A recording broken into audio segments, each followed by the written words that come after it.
Hello there, welcome to the Saroy channel and welcome to my Omnibus series. I've got so many of these omnibuses that are going to come out so that you'll be able to listen to an hour's worth of stories, which I know you're going to love. You know, the thing is that telling stories is such a fine art, and it's something that was practiced hundreds of years ago when people didn't have the technology that we have today. And everyone would gather around the fire and listen to a wonderful story. And also, what is so wonderful about a story is that personally, I think it is the best way to go to sleep. Every night when I go to bed, I always listen to stories. And that's something that parents used to do with their children. It's something that they still do with their children. There's nothing better than a good story. And so I hope you're going to enjoy this series. And before we start, I just want to say, do subscribe to my channel because you don't want to miss out on anything. Because I'm in for the long haul and I want to make sure that you get the most stunning stories to go to bed with at night or to listen to when you want to be one of those people sitting beside the fire and listening. Don't forget to subscribe to my channel and let's get started. I hope you're going to enjoy the omnibus. Dear Sarah, and all your lovely listeners, it was the 1960s. I was driving my father's blue, rather beat-up VW microbus down the family's long dirt driveway that was now liberally sprinkled with the last of the decaying leaves from an autumn now past. It would seem a cruel winter had gripped our rural North American town with a fiercer vengeance, determined to strip the countryside bare of all its vibrant colour, and to rob the once viridescent green grass of its beguiling allure. Like a painter stripping off the layers of varnish just to get back to the original wood, which looked nothing like the finished polished result.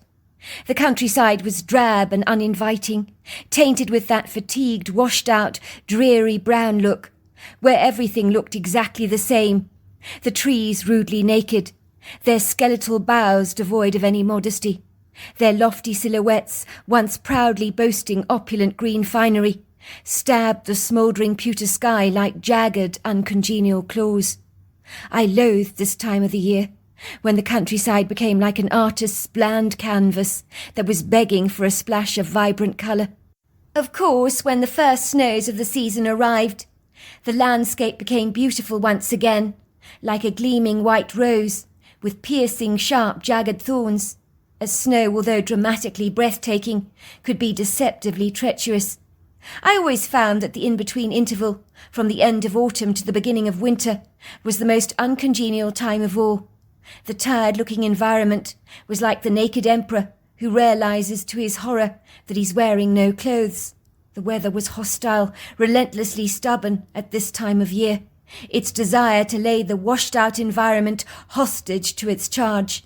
It would seem that the soft pitter-patter of spring seemed a long way ahead in the future, even if it was only a few months away.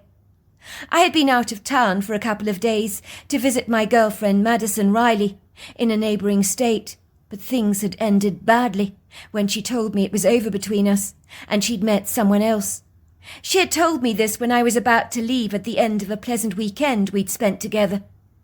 I was actually heartily relieved about this, as I had been clandestinely wanting to end things with her a long time ago, but hand on heart, I'd never had the guts to do so, as I was reluctant to hurt her feelings.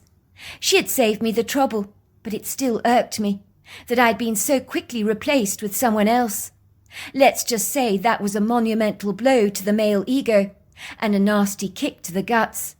"Who is he?" I'd asked her. "No one you need to know about," she had said. I remember my cheeks began to burn like hot coals as I got into my father's truck, while Madison stood at the end of the driveway, waving me off with a smug look of satisfaction on her face, as if she was delighted to get rid of me at long last. I remember almost cursing her as I pressed my foot down on the accelerator. My hands held the steering wheel so tightly that the whites of my knuckles began to show. Is this what it felt like to be dumped, even when you'd wanted to be dumped all along? But when it actually happened, it was a dreadful feeling, I put on some very depressing music on the radio to echo my lugubrious mood. I should be happy that things had ended with Madison, but why did I feel like someone had flung a wrecking ball at my life? The pale blue microbus I was driving belonged to my father, but had inadvertently become mine since I used it so frequently over the last couple of years and had taken it over. I barely remember the journey home, as if I'd driven on autopilot, with my mind 1,000 miles away, to thoughts of who the mysterious man was who had won over Madison's heart. Why was I feeling like this? I was glad to have let her go.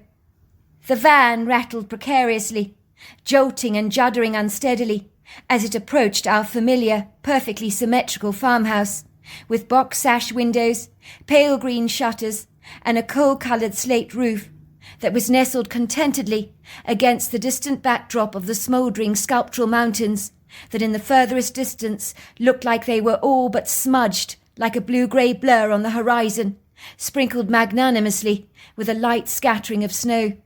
Sometimes on dreary cold winter days the mountains became as ashen as the sky itself. Let's just say our charming family home, along with a few of its outbuildings, embodied all the happy indelible memories of my childhood, like an exciting picture book of colourful drawings, but it also held in its steadfastly secure grasp empty pages filled with the reassuring promises of pictures still to be drawn. The cheerless biting winter conditions had clawed its steely hold over the shorter days of winter, so this day was reluctantly slinking away like a disgraced debutante into the crepuscular darkness of early evening. What was left of the sunshine had slipped away very discreetly, so you barely noticed it had been there at all. I parked my truck next to my father's fancy-looking gold Thunderbird. My rather battered old van, or rather my father's old van, looked only fit enough for the knacker's yard next to his showy car. My father was so proud of that Thunderbird. He'd polish it up to perfection with his chamois every opportunity he got, and delighted in driving it showily through town whenever he got the chance. Today it was sitting stoically under the carport in the driveway, as if it hadn't moved for 24 hours, its engine very cold, its bonnet covered with a scattering of dust. As my engine shuddered and ground to a grumbling halt, I glanced briefly at our family home. The unilluminated house stared back at me vacantly, with a nonchalant indifference, but something seemed off about it. I was overcome with a gripping uneasiness that nudged me like an icy cold hand. I decided that my breakup with Madison had hit me harder than I'd envisaged. I was clearly not taking rejection very well, or did I like Madison more than I cared to admit, and was secretly jealous of the new man whom had won over her heart. Being rejected happens to us all, I told myself gingerly. Now for God's sake, get a grip. You wanted things to be over, so quit being downcast about it. You're a free man. Somehow, despite all the encouraging self-talk, I didn't feel free at all. On the contrary, I felt almost as if I was grieving the loss of my relationship with Madison, as if she'd died. I mean, I had dated Madison for over 2 years, and the finality of our relationship coming to an end seemed so final. I glanced at the family farmhouse, hoping it would offer me the measure of comfort that home always did. My safe, secure sanctuary, the soft place to fall, a place where your family loved you unconditionally, no matter how unlovable you might be, a faithfulness you got from few other relationships in your life. The house was peppered in the gloom of early evening, but the stiff silence that encompassed the entire house like a tenebrific halo was palpable. Why did this disturbing silence scream out to me with non-verbal words that clung to me like a hostile chewing gum that could not be shifted? Why were there no lights on in our family home? It was common for lights to be twinkling through every room of the house at this time of the early evening. My mother never switched off light bulbs when she meandered from one room to another, something that always annoyed my father, who claimed she was wasting electricity. The evening carried in its weighty arms the inauspicious sense of foreboding. The curtains in all the windows had failed to be drawn. The shutters weren't closed, which was exceedingly unusual. Everything was cloaked in a thick, foggy, oppressive gloom. The faint, faraway silhouette of a white moon sat ominously on the roof of the sky, waiting for that golden moment to become central stage of the infirmament's auditorium, when the gunmetal grey sky changed its overcoat to a much darker one, so that the moon's subdued demeanour would soon acquire a pearly glow. As I stared up at my childhood home, something felt horribly wrong. It was like a gut instinct pulled at my heartstrings, and for a brief second I froze to the spot, gawking at the house as if viewing it for the very first time through the discerning eyes of a stranger.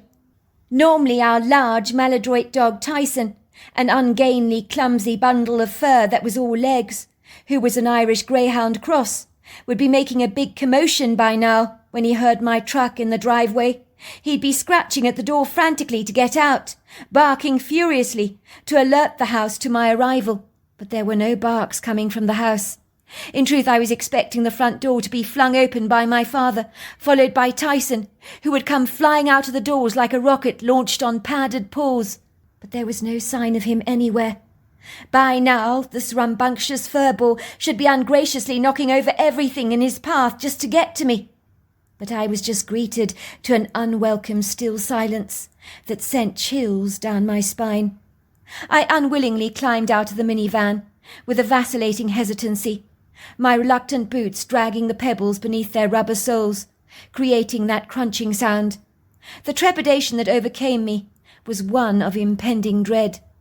I staggered awkwardly to the front door, very afraid of what I would or would not find. I turned the doorknob slowly, and the door squeaked open. It wasn't even locked. I fumbled around for the light switch on the wall, and when I found it I hastily switched on the light. I went through every room in the house, switching on all the lights and calling out my parents' names. Sadie! Mum! Dad! Tyson! But once again, I was greeted to a cold, uncongenial silence.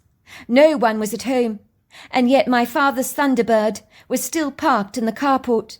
If my family had gone anywhere, they would have had to leave the property on foot, but that was very unlikely and distinctly out of character. I noticed my sister's bed was still unmade, which was very unusual, as she'd never leave the house without making her bed first.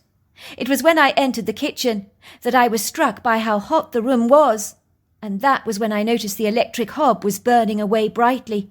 It was an orange colour. I could see a saucepan of water on the countertop next to a large open box of porridge oats, along with 3 empty porridge bowls on the table. That was when the horror hit me like a large slap in the face. My mother must have been making breakfast earlier on in the morning. That was many long hours ago. Something had disturbed the family before they'd had breakfast. But what? She had left the hob on, and the family was gone. I knew in that dreadful moment that something awful had transpired. I wasted no time in calling the police. It was the next day, while the woods were being combed by police, that a detective inspector called Duncan Ross came to speak to me personally about the whereabouts of my family. I was soon to realise that as the only family member apparently alive and well, I was now being placed under a cloud of suspicion, as if I might have something to do with their bizarre disappearance, and so my relationship with my family was almost placed under a microscope. Duncan Ross was a very shrewd man, who didn't miss a trick, and he was made for police investigation, like a duck is made for water. The moment the man entered the house wearing his parka coat, he looked every bit the quintessential detective. His shrewd brown eyes examined everything, like a computer scanner, and finally they settled on me, with a steely, hawk-like gaze. I would say he was in his early 50s, or 60s, with dark brown hair, growing grey at the temples, and receding on the crown area of his head. "So your name, for the record?" "I'm Howard Graham. I'm the oldest member of my family. My sister Rachel is about 18 months my junior." "How old are you, Howard?" "I'm 25, I told him. "So could you tell me exactly what happened?" asked the officer, his beady eyes focusing on me with a bird-like intensity. I knew he was looking for any signs of guileful body language on my part that might expose any deceit or treachery. I knew in his eyes I was a prime suspect, and that was not a good feeling. I wanted my family to be found as much as he did. It was difficult not to feel nervous under such intense scrutiny. I was feeling guilty about a disappearance that had nothing to do with me, but the inspector was making me feel as if I was wholly responsible for my family's vanishing. It didn't help that I appeared unemotional and detached. For some reason my emotions were momentarily suspended, as if held back on the back burner for another time. I knew if I allowed myself to dwell on what might have become of my family, I could easily just break down into tears, and I knew I needed to hold it together. "Look, officer, all I know is I spent a couple of days at my girlfriend's house, out of state. If you don't believe me, you can check up with her. Her name is Madison Riley. I returned home to find the farmhouse in silence. Our dog Tyson was gone, along with my family. The hob had been left on for breakfast, but someone disturbed their meal, so not even the porridge got cooked. The Thunderbird, which belonged to my dad, was still parked in the parking bay. They would not have left the house without using their car, so I don't know where they've got to. I am as nonplussed as you are. Mr. Graham, we have thoroughly checked the woodgrove on your behalf, and your property and outhouses have been thoroughly searched. My officers are now knocking on nearby farmhouses in the local area to ascertain if anyone heard or saw anything unusual yesterday that was remotely suspicious. We have not uncovered any signs of foul play, no blood droplets or anything. It would seem your family has just vanished off the face of the earth without explanation. And I am not a man that takes very kindly to mystery, Mr. Graham. There is always a reason why a family vanishes. I must ask you some uncomfortable questions, I'm afraid," he said, rubbing his chin awkwardly. "Do you know if your parents or your sister had any enemies that might wish to do them harm?" I laughed at the officer. "Are you kidding me? My parents don't have any enemies. Absolutely not. They were the salt of the community. There is no one who would want to hurt them." Detective Ross jumped on the words "were," like a cat diving onto a mouse, rendering it helpless. "Why do you say were, Mr. Graham? Is there something you're not telling me? You are speaking of your parents in the past tense. You do realize that?" I could feel the bile rising up in the back of my throat, and an unbridled anger surfing through my veins. "How dare you, Inspector Ross?" I piped. "I have no idea where my family are.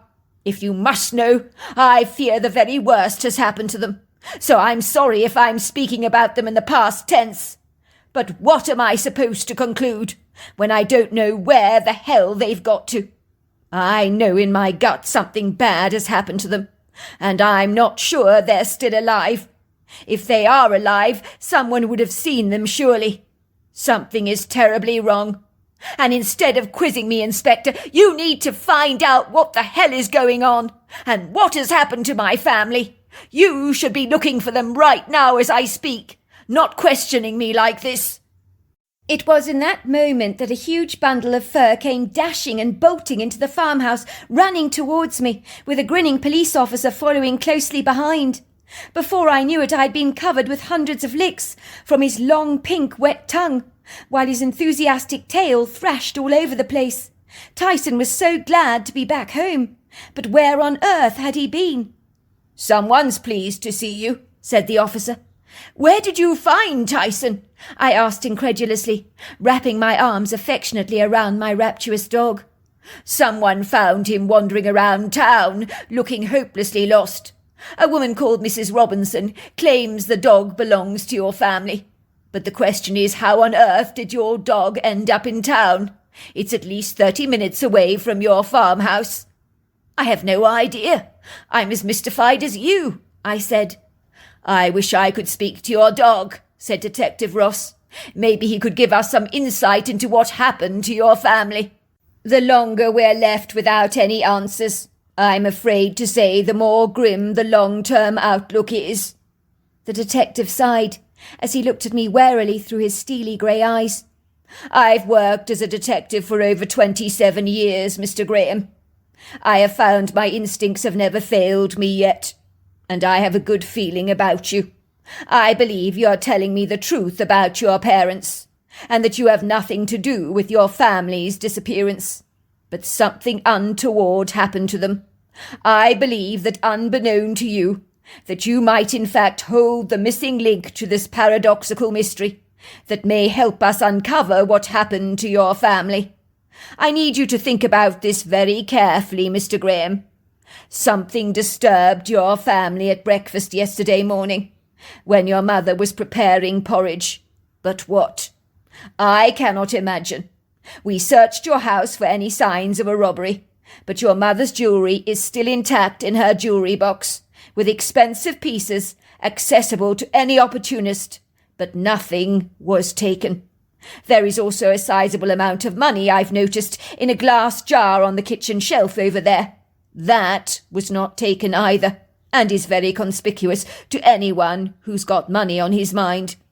This leaves me to conclude that whoever arrived on your family doorstep yesterday morning, at breakfast time, was not there to steal from your family. So they clearly had some other alternative, or axe to grind, so to speak. But the question is what? My bet is the perpetrator knew your dog Tyson, so he dropped him off in town for someone else to find. I also believe this man, whoever he is, knows your family rather well.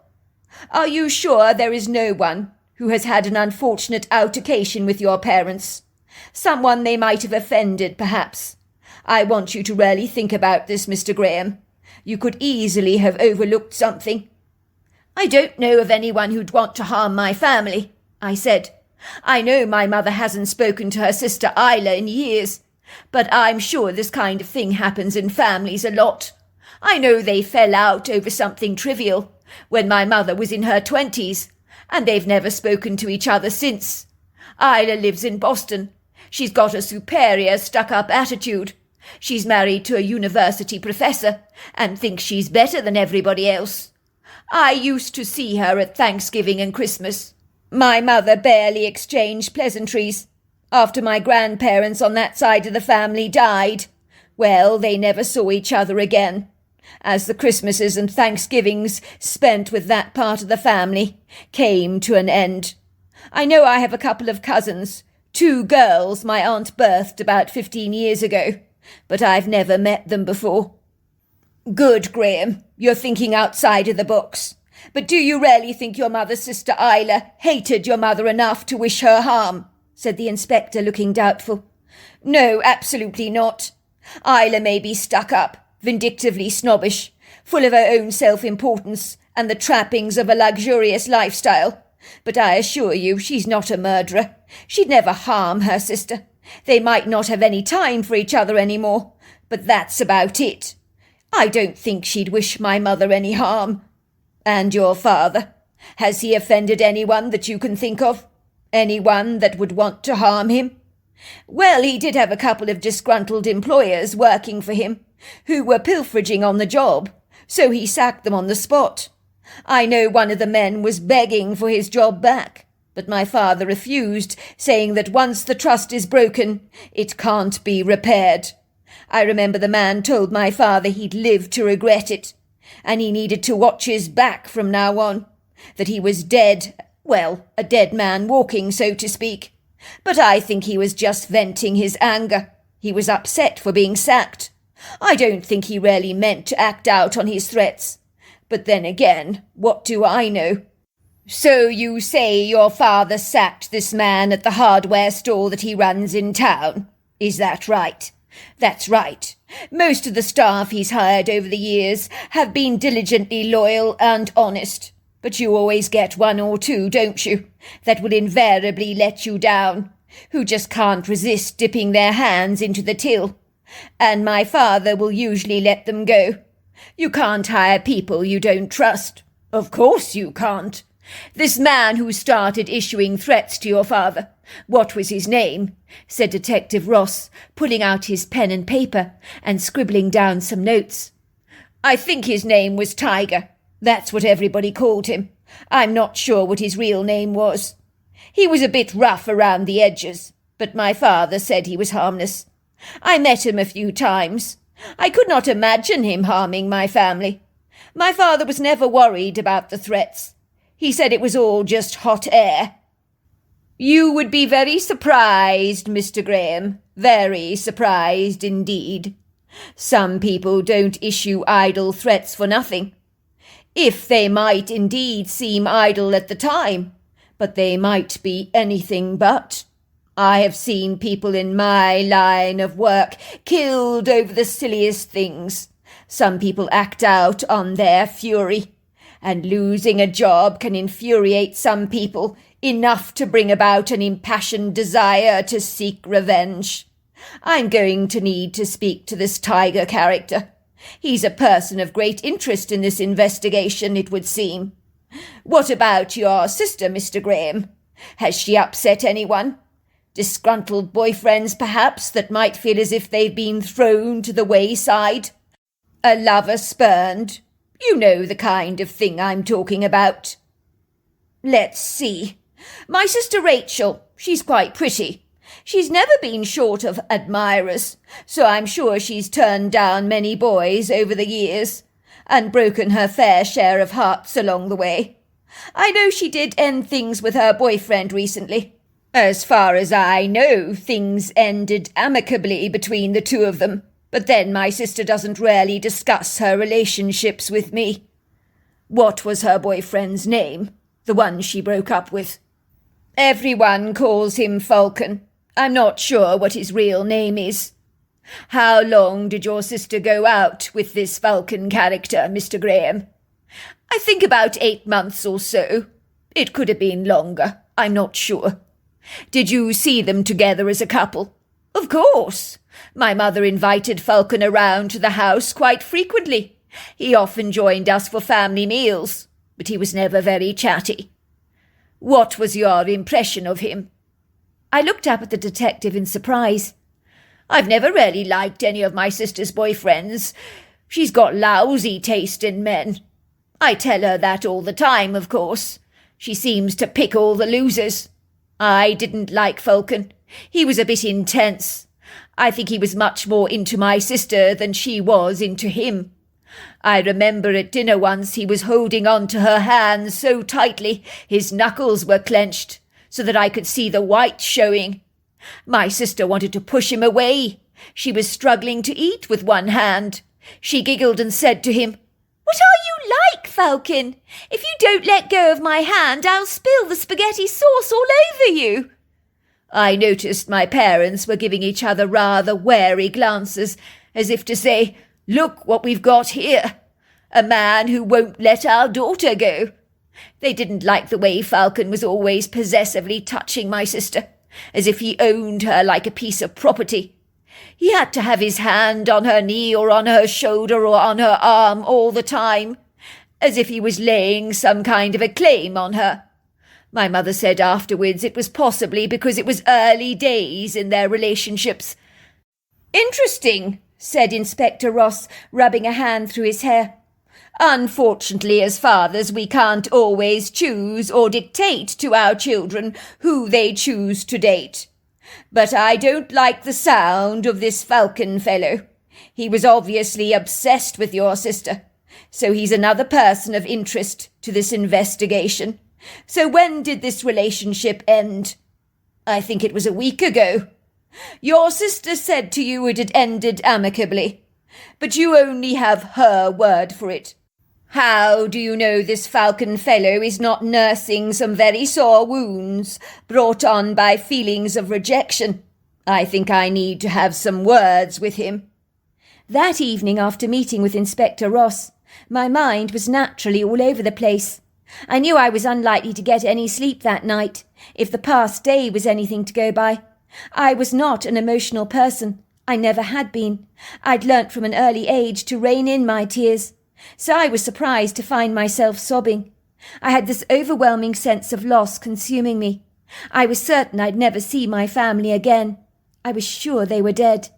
I tried desperately to think what could have become of my family, but I kept drawing short straws much like the police. No one hated them enough to want to harm them, surely. But then, where were they? Graphically haunting images of my family lying in a shallow grave somewhere in the woodgrove tormented me.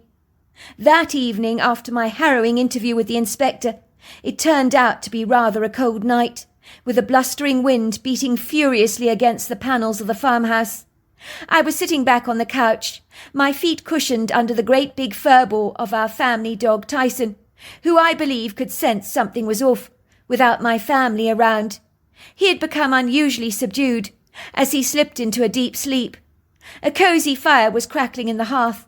It spitted, popped and crackled, as the flames macerated the dry wood hungrily.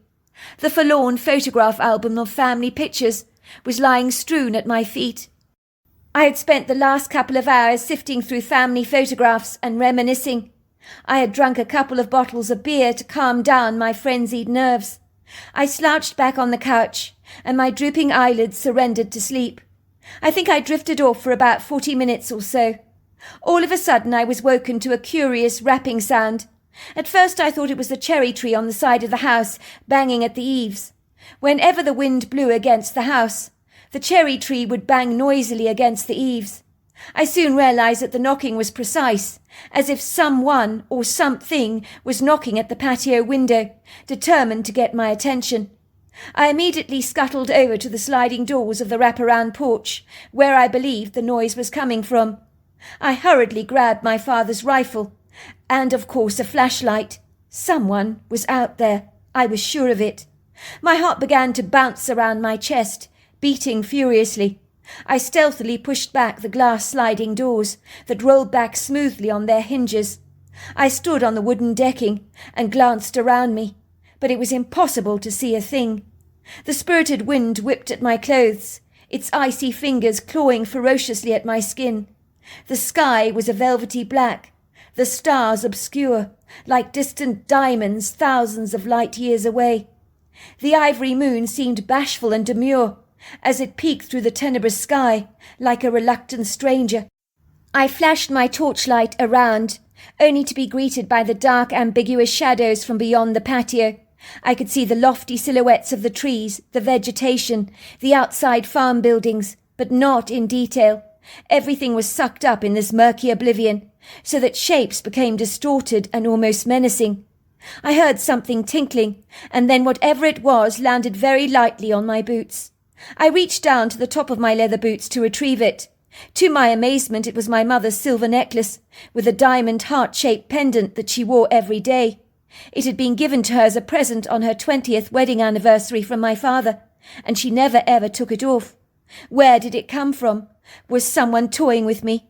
My hands stiffened on the rifle.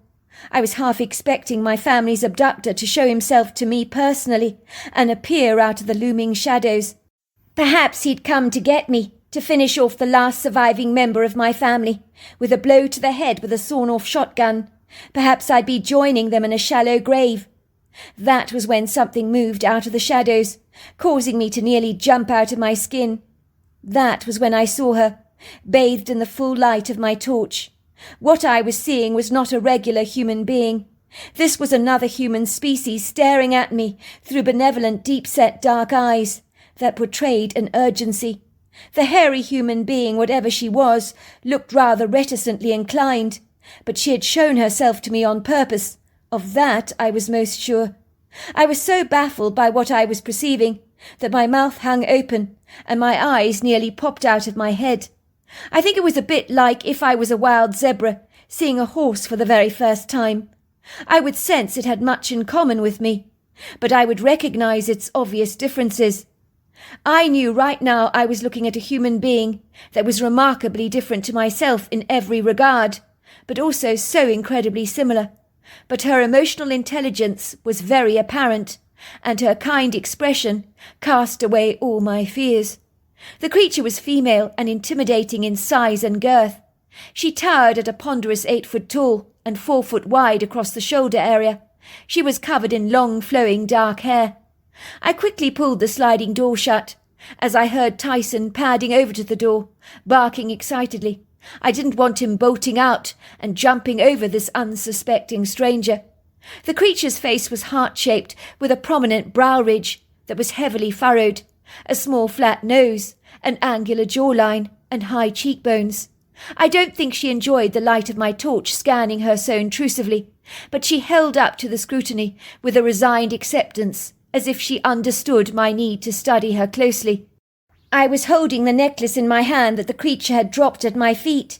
I knew it was her way of saying she knew exactly where my family was. She indicated for me to follow her, and I did so without hesitation.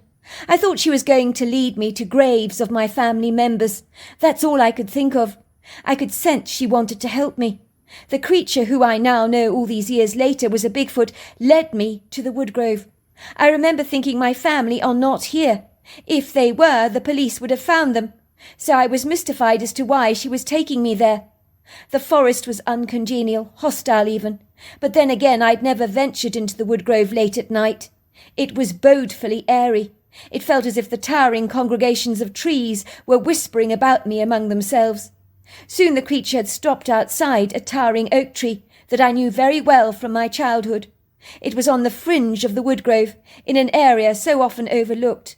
It was where a forlorn-looking treehouse stood, that had long since been forgotten, and steps led directly towards the house, which were in a very bad state of repair.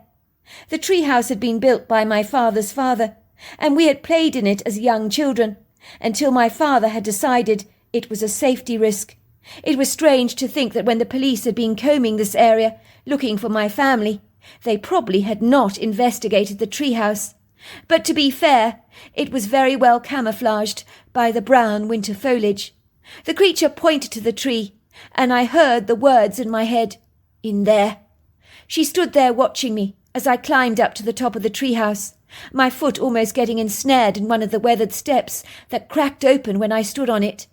I reluctantly opened the door, and there, to my horror, I found two crumpled forms lying on the floor, with their hands and feet tied together.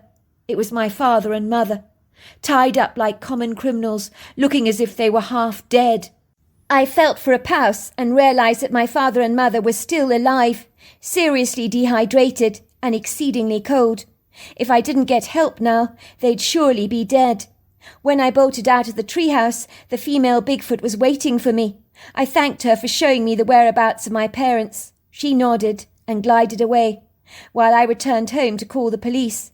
They arrived on the scene promptly, and my parents were quickly ferried away on stretcher beds, covered in aluminium foil to raise their body temperatures. But who had put them in the treehouse in the first place? And where was my sister? My sister Rachel's account. It had been an ordinary morning. I woke up to hear my father whistling merrily in the kitchen, as he was putting down some dog biscuits for Tyson to eat at breakfast, and that dog, he eats his food so fast, I'm surprised he even tastes it. My mother was preparing our morning porridge, and had laid out 3 bowls on the breakfast table. She had put on the hob. Then we heard the knock at the door. My father welcomed the stranger into our house. I was horrified to see Falcon standing there. He was the last person I was expecting to see, and the last person I wanted to see. Things had not ended well between the both of us when I broke up with him. He hadn't taken it well, and had lashed out at me furiously, telling me I was the biggest bitch who had led him up the garden path, and I was going to pay for this big time, that I would be very sorry. I found him becoming increasingly possessive over me, and I was beginning to feel as if I couldn't breathe in that relationship, and if I ever spoke to another man, he became insanely jealous. So I wanted out of the relationship. I had avoided telling my parents the turbulent details of the breakup, but I knew seeing him standing there in the kitchen, with his glassy-looking eyes and a week's worth of stubble on his angular jawline, that something was seriously off about him. The man did not look in his right state of mind. He looked depraved and unhinged. I could tell at once that he had not changed his clothes in an entire week. He smelt rarely bad of body odour, and there was alcohol on his breath. In truth, I'm not exactly sure why my father had let him into the house. I sneakily suspected that Falcon had rudely broken past him and invited himself in. My mother looked incredibly anxious to see him in such a dishevelled state. She was physically shaking. He really did look like an escaped felon. "Hello, Falcon," she said. "To what do we owe this pleasure?" Her voice was not ringing with her usual cheerful friendliness.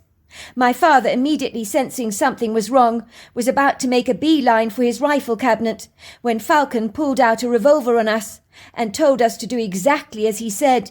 He forced my father to tie me up to the kitchen chair, and if he tried any tricks, he'd put a bullet straight through his head. "What is all this about, Falcon?" my father had said. "Can't we talk about this? We don't need violence in this house. If you want to know what this is about, why don't you ask Rachel, Mr. Graham? Your daughter does not want me any more. How do you think that makes me feel? She told me it was over between us, and she expects me to just accept that after everything we've been through together. I cannot live without your daughter, Mr. Graham, and I won't. Do you understand that? I won't. If she won't live with me willingly, she'll live with me unwillingly, but she'll live with me." "I know it's hard, son," said my father, "but people break up all the time. It's part of life, Falcon. You'll get over it. I'm sure there are lots of pretty girls out there that would love to go out with you. You better shut your trap, Mr. Graham. I'll blow your head off if you start talking like this. Do you understand? Now tie up your daughter to that chair. And if it's not tight enough, I'll put a bullet through your head. Do you understand that?" My mother was crying. Falcon told her to shut up. "Do you want me to blow your brains out, Mrs. Graham? Or are you going to cooperate?" "Falcon," I cried out to him, tears spilling down my cheeks. "Why would you do this? Leave my parents out of this, please. They've done nothing wrong. Maybe I shouldn't have been so quick to break up with you after all. Let's talk about this, shall we? Sort out our issues. Maybe even get back together. But don't do this. Please don't do this to my parents." "Don't lie to me, Rachel. I know you're toying with me, telling me what I want to hear in order to manipulate me. But I don't believe a word of it. Do I look like I'm daft?" The next thing I knew was that Falcon had taken my parents out of the house at gunpoint. I was screaming, "Falcon, please don't hurt them. Please don't. I'll do anything you want, but don't hurt my parents." They were gone for a long while, and then I heard some distant gunshots coming from the woodgrove, and I knew Falcon had killed my parents. When he returned back to the house, he put me in the trunk of his car, with our dog on the back seat. He told me he'd killed my parents at point-blank range and hidden their bodies in the old treehouse, which I'd shown him once when I took him for a walk in the woodgrove in happier times when we'd been dating together. "You killed my parents! How could you do that? How could you?" I cried, spitting at him furiously like a viper and oscillating my arms backwards and forwards, but he untied me from the chair and flung me into the back of his trunk. "They were in the way," he told me. "They needed to be eliminated. You're coming home with me, and I'm locking you up in my cellar until you become more compliant. I'll drop your dog off in town. I'm sure he'll find for himself a very nice home." I was surprised he hadn't killed Tyson, but the dog had always been kind to him. Falcon tied me up in the cellar with a long chain so that I could walk around this damp, moulding living space on a small lead, like a dog. There was a bucket for my ablutions and a thin mattress covered with a pitiful blanket that would barely keep me warm. The place was teeming with spiders and rats. It was freezing cold down there. Falcon was refusing to give me food and water until I did exactly what he wanted me to do. He made no secret that this was part of his insidious plan, but it had only been a couple of days, and so I was still furious with him. I had no appetite for food, and when he came near me I spat at him and called him all kinds of names. He just grinned at me and said that in a few days I would be very malleable. I could see how in time that he'd beat me down into submission to do exactly what he wanted when I was hungry enough. I asked him, "Falcon, why are you doing this? This is crazy. Please let me go." He said if I wouldn't be his girl freely, then he'd force me to be his forever because he owned me, and he could not live without me, that I belonged to him. Imagine my surprise when the police arrested him on the property.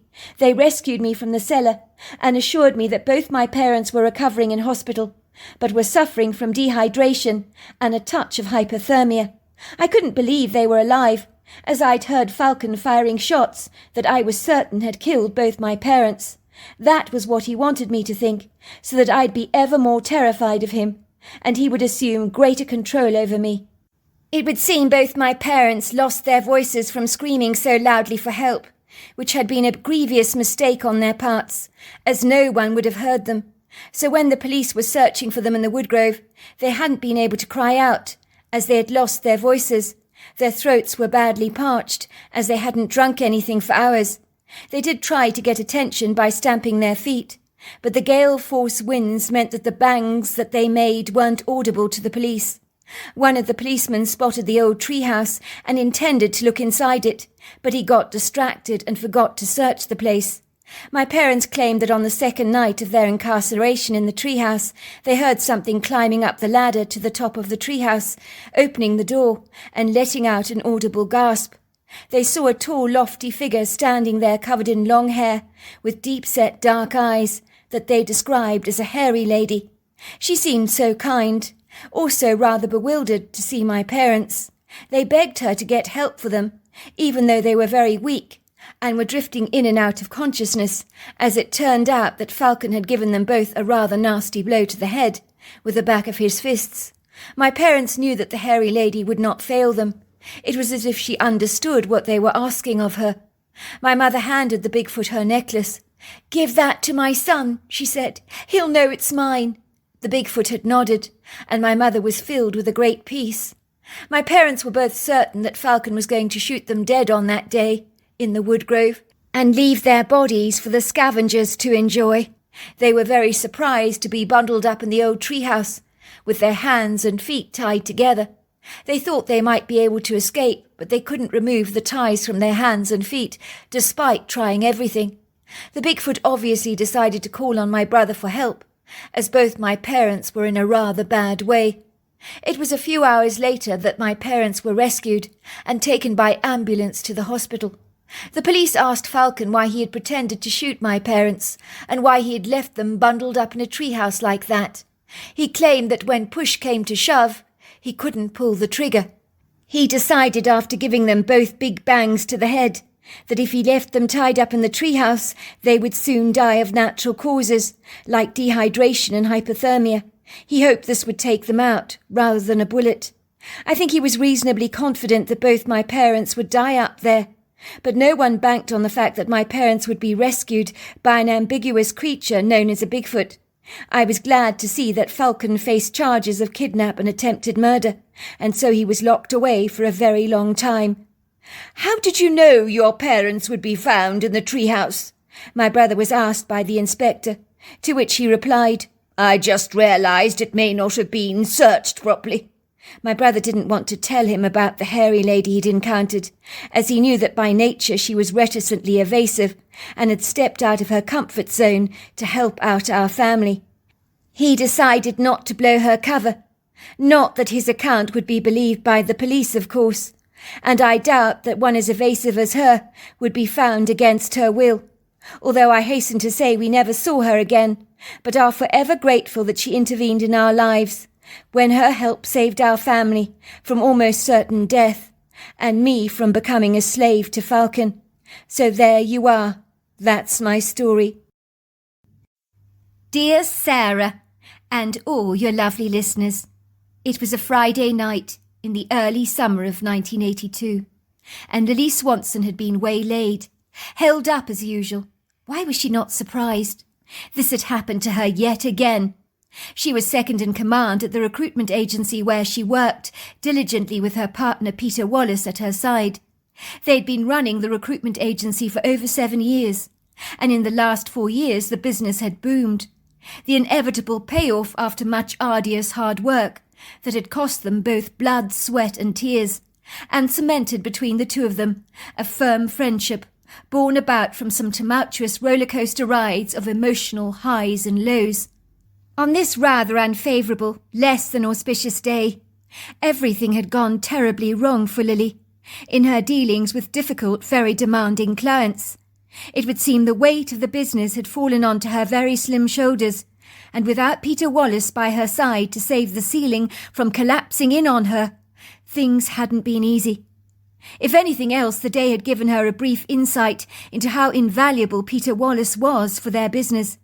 She underestimated how hard the unassuming man actually worked. Let's just say he was responsible to a fault and worked tirelessly.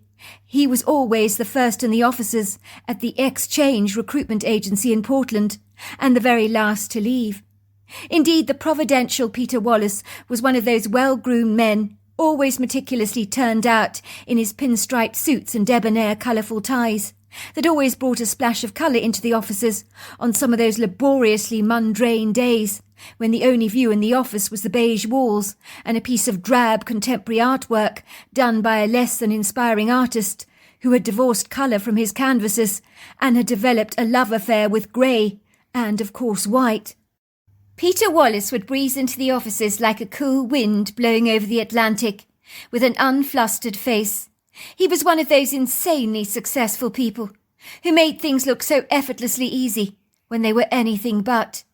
People like that Lily had hated at school, the ones who never studied for exams, but still successfully, rather facilely acquired an A++, while she had struggled to study until the early hours of the morning, and was terribly lucky if she acquired a B. Let's just say out in the big wide world, indispensable, efficacious people like Peter Wallace were few and far between, and he was a blessing to the business, and she counted her lucky stars that he had agreed to come into partnership with her. It was true he'd dealt with the real heavy brawn of their business, and the bull-headed, very difficult clients. In truth, she doubted their business would be so profitable without his progressively impressive magical touch. The man often made Lily sometimes feel out of her depth. He always knew how to headhunt the perfect employers for corporations, and had an instinctive knack for finding the right person to fit the right job, while Lily always struggled to select the right candidate for potential employers. So Peter Wallace was the one who was the lighthouse of their business, leading her away from tempestuous, choppy waters and helping her make sharp-witted decisions. But today, without his shrewd presence at the helm of her less than sturdy ship, things had gone badly awry. A couple of her exacting clients had told her they were withdrawing from her services and given her a mouthful about her gross incompetence. If Peter Wallace was here right now, he'd have had those clients eating directly out of his hands, and probably inviting him out to lunch, after soothing away their grievances, like an arnica cream on an inflamed skin. This had not been a good day by any manner of means. Lily's father always used to say that if you were facing a really bad day, just head straight home to sleep for the rest of the afternoon, and wake up the following day to embrace a brand new morning, which would likely be a whole lot better. "We all have our lousy days," he would explain, "and when they come your way, the best solution is to just shut the world out, return to bed, watch a bit of television. The next day is bound to be so much better." In truth, it was easier said than done.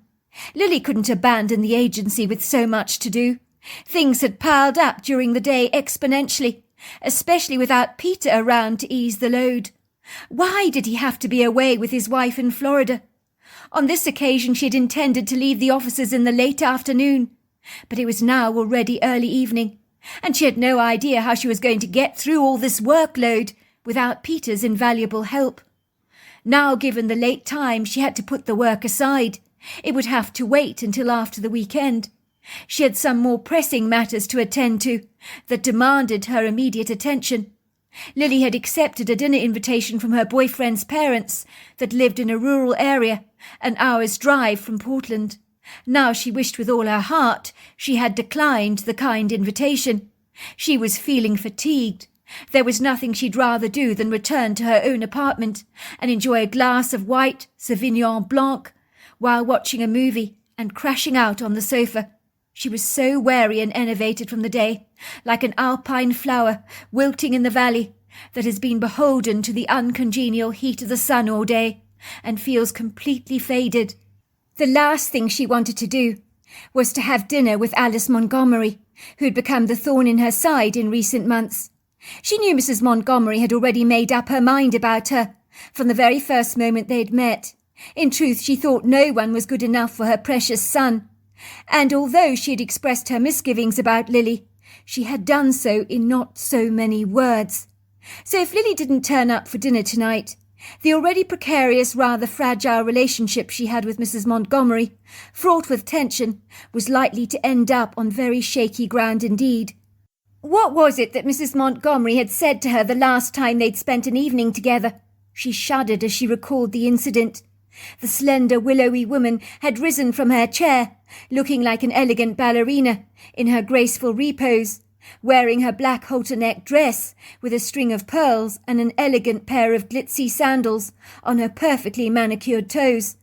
She had walked over to Lily and bent down and whispered to Lily in her ear, "You're not good enough for my son, and I'll stop at nothing to ensure that he never, ever marries you. Do you understand?" Lily thought she must have imagined what Elliot's mother had dared to say to her so rudely, but she couldn't pretend she had not heard those words, which cut her to the very core. "What's that all about, Elliot?" had asked his mother, looking bemused. "What were you saying to Lily, Mum?" Mrs. Montgomery had chuckled. "Nothing that concerns you, Elliot. It's just a little girl's secret," she said, tapping her nose and casting Lily a pronounced glare. Of course, the guileful woman had turned on the charm in front of her son, asking Lily if she'd like more roast potatoes. "No, thanks," Lily had said politely. "Of course, do forgive me, Lily," said Mrs. Montgomery. "What was I thinking? The girl's watching her weight like a hawk. Well, you'll have to, dear, if you want to keep that son of mine interested in you. He likes a woman who takes care of herself, don't you, Elliot?" "Oh, Mum, you do talk such nonsense," Elliot had piped. "If you must know, I think Lily's a little on the thin side. She could do well with gaining a little bit more weight. And she dresses rather formal, a little like you're inclined to do, Mother. I'd like to see her let her hair down, get her hands dirty for a change, and you could do the same, Mother. I don't remember the last time you padded around the yard in your bare feet." "Nothing wrong with being thin, son," said Mrs. Montgomery. "And as for padding around in the yard in my bare feet, that's not going to happen." Whenever Mrs. Montgomery could put a spanner in the works by using her sharp, obnoxious tongue to deride Lily, she would. When Lily had been invited around to the farmhouse on numerous occasions, she had sat down for dinner with Elliot's family, and his mother always managed to weave her poisonous remarks into the conversation, which always seemed to succeed in putting Lily down. But Elliot never seemed to notice the insult that was being directed at her, like a missile. "What a lovely dress, dear! Don't you look lovely?" she said on one occasion. "It looks remarkably like the old housecoat I used for cleaning the house a while ago. Very practical for those filthy jobs. I would borrow it myself from you for cleaning the cobwebs, but let's just say I'm not very keen on bright pink. It's not my favourite colour." If Lily hadn't fallen for Elliot hard, she would have run away from her relationship with him faster than a March hare. But she had fallen so hopelessly in love with him. She knew that the artful Mrs. Montgomery would stop at nothing to break them apart limb from limb, but she was biding her time, waiting for the opportune moment to devastate their relationship with her jagged claws that, although were not physically discernible, were definitely there. Lily was certain that the slippery woman had succeeded in destroying all of Elliot's previous relationships. Mrs. Montgomery was cunning, like a black panther hiding in the shadows that would drag you down at the perfect time, as timing was everything when it came to unleashing her wrath on her unsuspecting victims. Lily was sure of that. The trouble with Elliot Montgomery was he was naively ignorant as far as his mother was concerned, and falsely believed the sun shone out of her backside, and try as she might, she could not persuade him differently. But in many ways Elliot was a bit of a mummy's boy, which was a big problem. "I don't like your mum," Lily had told him. "She's conniving, very manipulative. She doesn't like me at all, Elliot. I think she'll stop at nothing to break us apart." "Funny you should say such a thing. That's what most of my girlfriends used to say over the years. Don't let her get you down, Lily. In her eyes, no one is good enough for me. But I'm sure with time you will grow on her. Chance would be a fine thing, Lily had thought to herself. It didn't look like anything grew on Alice Montgomery. She had noticed that even the family's 2 spaniels, who are naturally soppy by nature as a breed, gave that venomous woman a wide berth. And who could blame them? Dogs were discerning animals. Lily believed they could sense things. Had they picked up what a monster Elliot's mother really was? She suspected as much. Lily's attention was momentarily diverted to the wall clock, hanging in pride of place on the beige walls of the estate agent. It was noisily ticking away at every passing second, reminding Lily of the pressure she was now under. Elliot had already intruded on the silence by phoning her officers on the landline. It would be great if you arrived early this evening. Mum is cooking us quite the spread for dinner tonight. She's going to be very put out if you arrive late, Lily. You know what she's like, so please get here on time. I'm on my way, Lily had said. The office was very quiet. Everyone had left. Once again she glanced at the clock. It was 6 o'clock. She was already cutting it way too fine. At least Lily had been invited to spend the weekend and stay over in the guest room at Mrs. Montgomery's farmhouse, as sharing a bedroom with her son would certainly be out of the question. As if Mrs. Montgomery could put the Atlantic Ocean between the 2 of them, she surely would do so, despite the fact that her son was 28 years old. Lily sighed as she tossed the piles of paperwork to one side. She had to leave the offices now.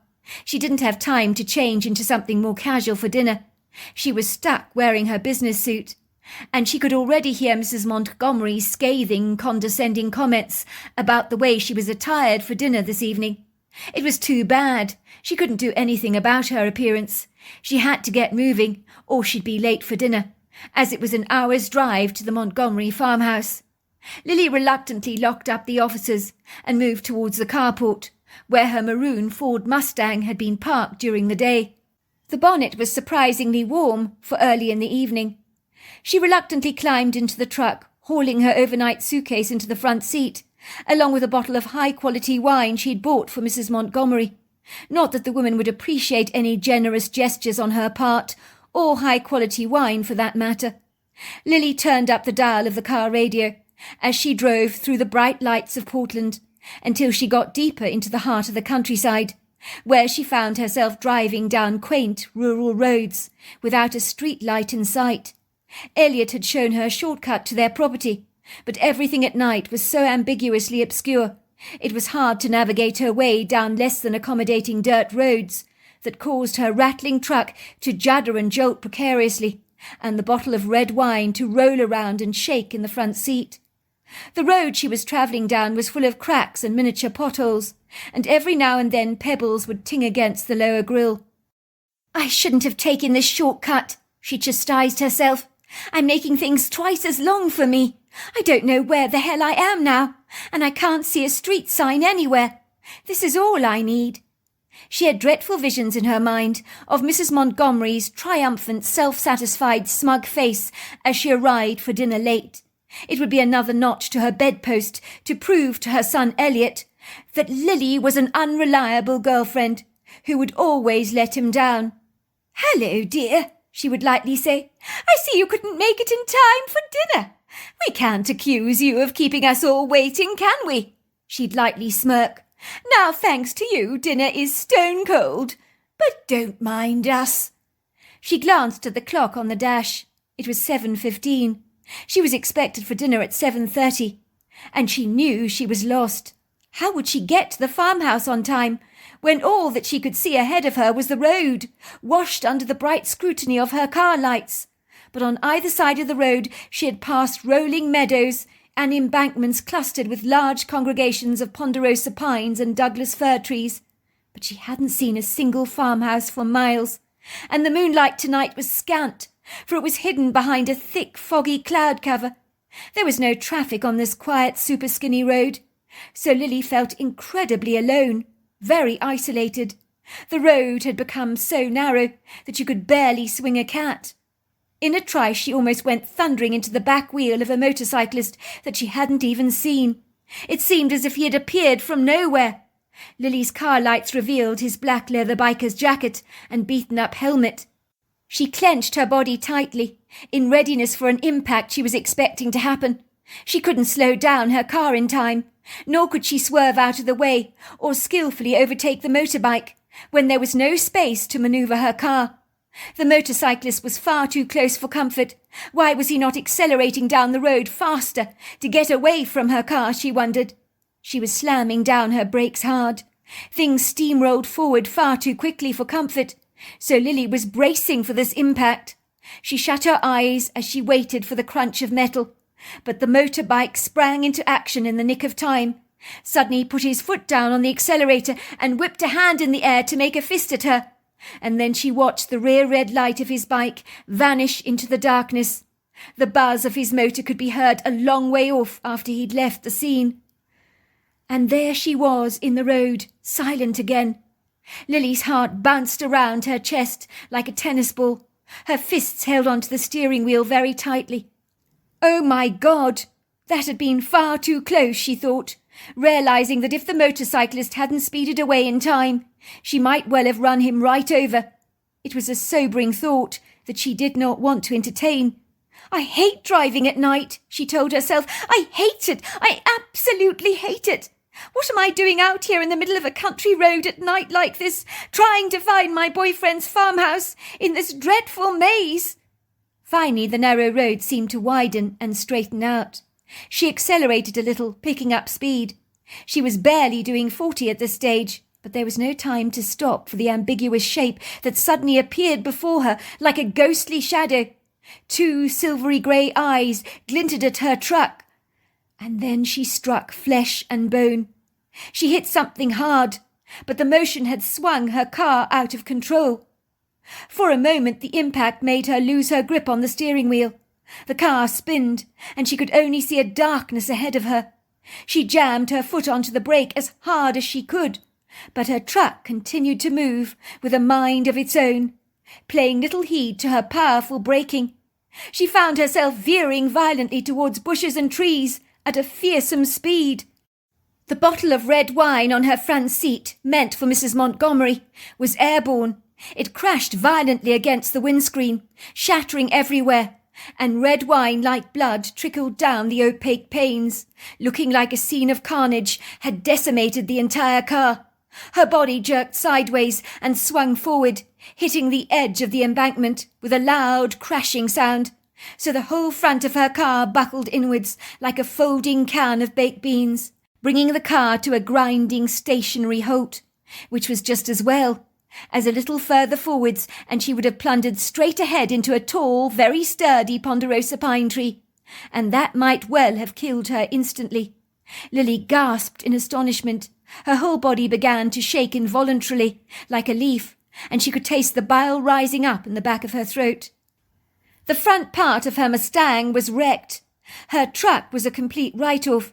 This was all she needed, in the middle of the night like this, when she didn't know where the hell she actually was, and when she had no means of calling out for help, for there wasn't a human soul in sight for miles.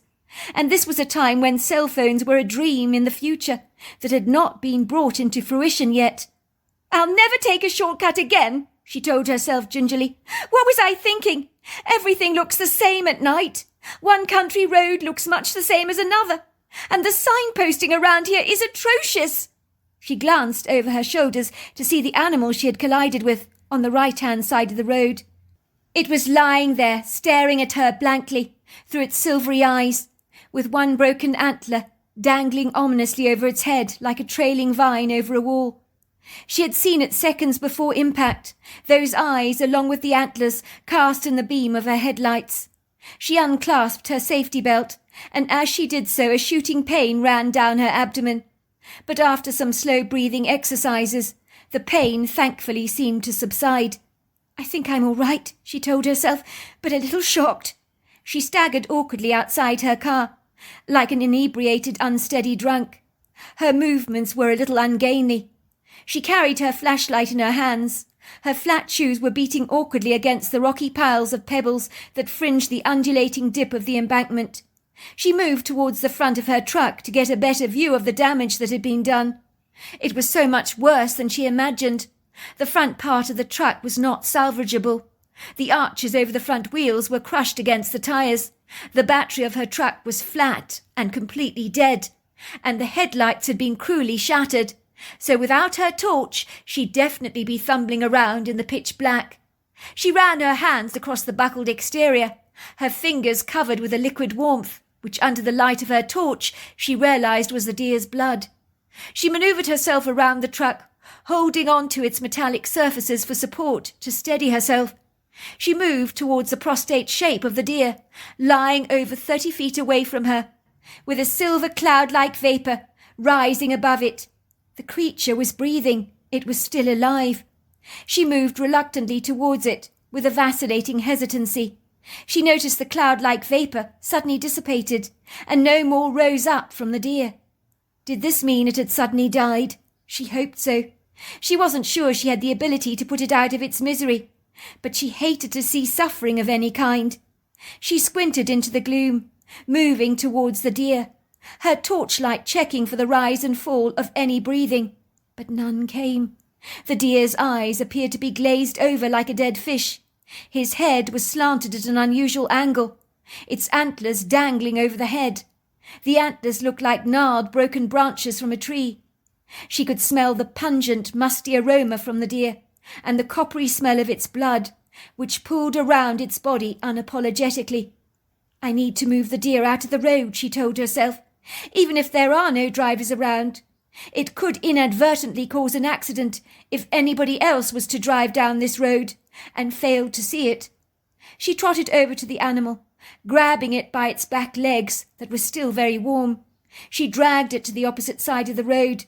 She was surprised by its weight.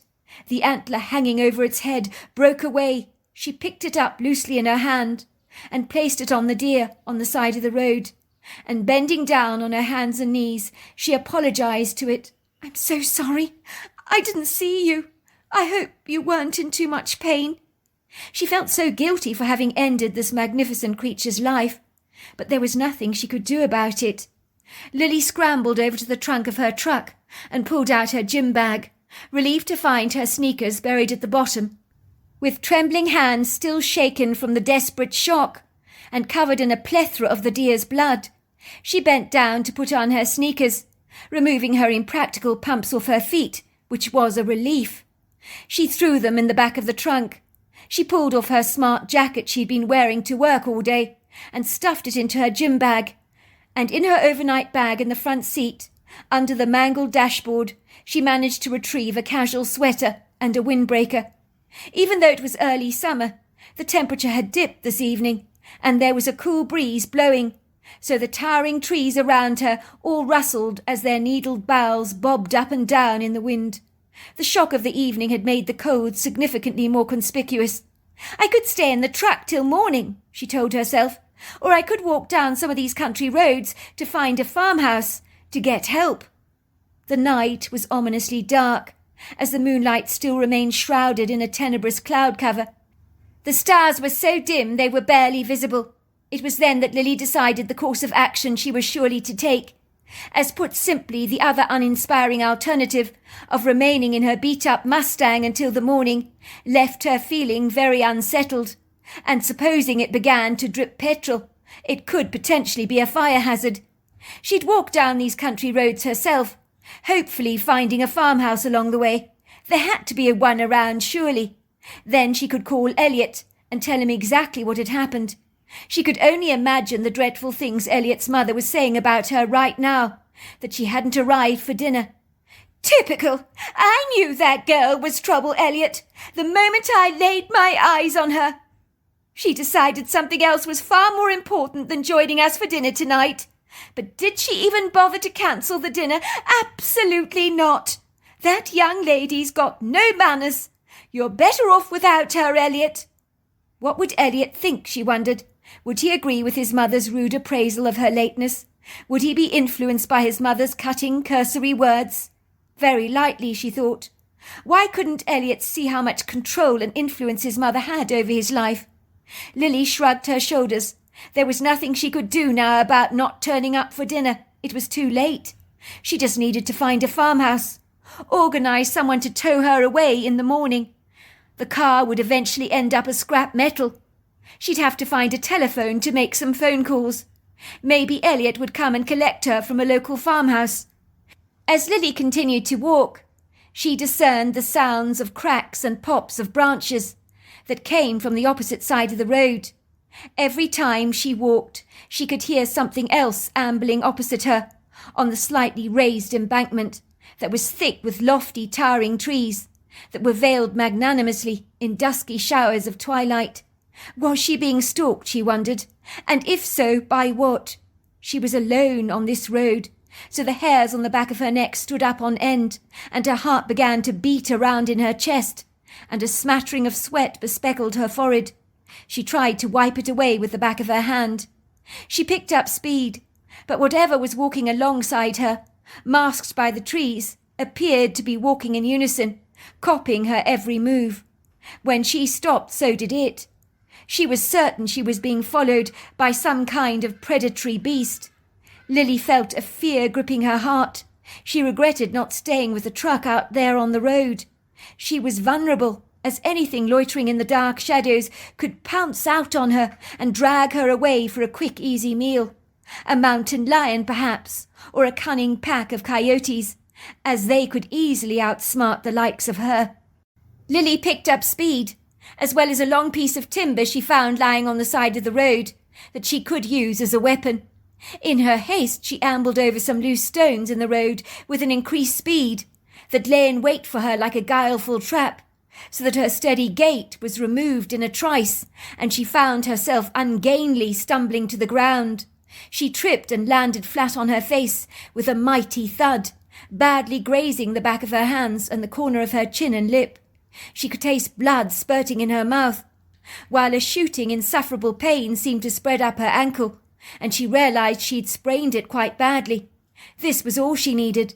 She hobbled awkwardly to her feet, groaning in agony, wincing in pain.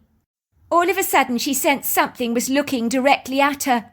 From the trees she could see a pair of eyes emitting a yellow eyeshine at about 8 feet off the ground, staring directly at her. It sent the fear of God shooting through her body like a firecracker. Was the owner of those ominous, terrifying yellow eyes the dreadfully scary thing that was stalking her? But what the hell was it? Oh my God, she thought, her heart beginning to race. She tried to hobble down the road as quickly as she could, but her movements were strained. The pain was excruciating. "I've got to move faster," she told herself. "Something is following me. You can do it. You can do it. Focus." Her father was right about one thing. Maybe one needed to call it quits on days that refused to smile down at you, days when things turned decidedly sour. If she'd gone to bed, cancelled dinner tonight, called it a day, she would by now be cosily tucked up in her bed at home, in her apartment, only to wake up the following morning to a brighter, much more agreeable day. Now she was aimlessly wandering down the long ribbon of dirt, left to the exploitative mercy of a deadly predator who should chance upon her, like the ambiguous thing that was following her, the owner of those terrifying yellow eyes. She didn't want to think about the end of her story tonight, for she was certain, like the deer earlier on this evening, she would meet with a similar fate. Lily was unable to find her bearings. She knew without a shadow of a doubt she was hopelessly lost. It crossed her mind that she might be better off returning back to the car. But supposing there was a farmhouse around the very next turning? She'd been walking for long enough. She was exhausted. She felt as if she could just drop down from fatigue, and the pain in her ankles was hindering her performance. That was when the big thing with the bright yellow eyes that had been stalking her thundered through the trees, and in that moment Lily knew she was dead.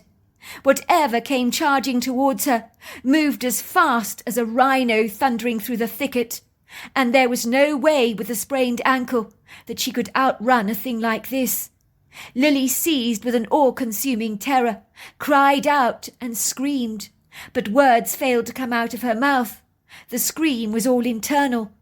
Her heart banged violently against her chest wall, and her instinctive fear response, fired up by an adrenaline surge, was urging her to run.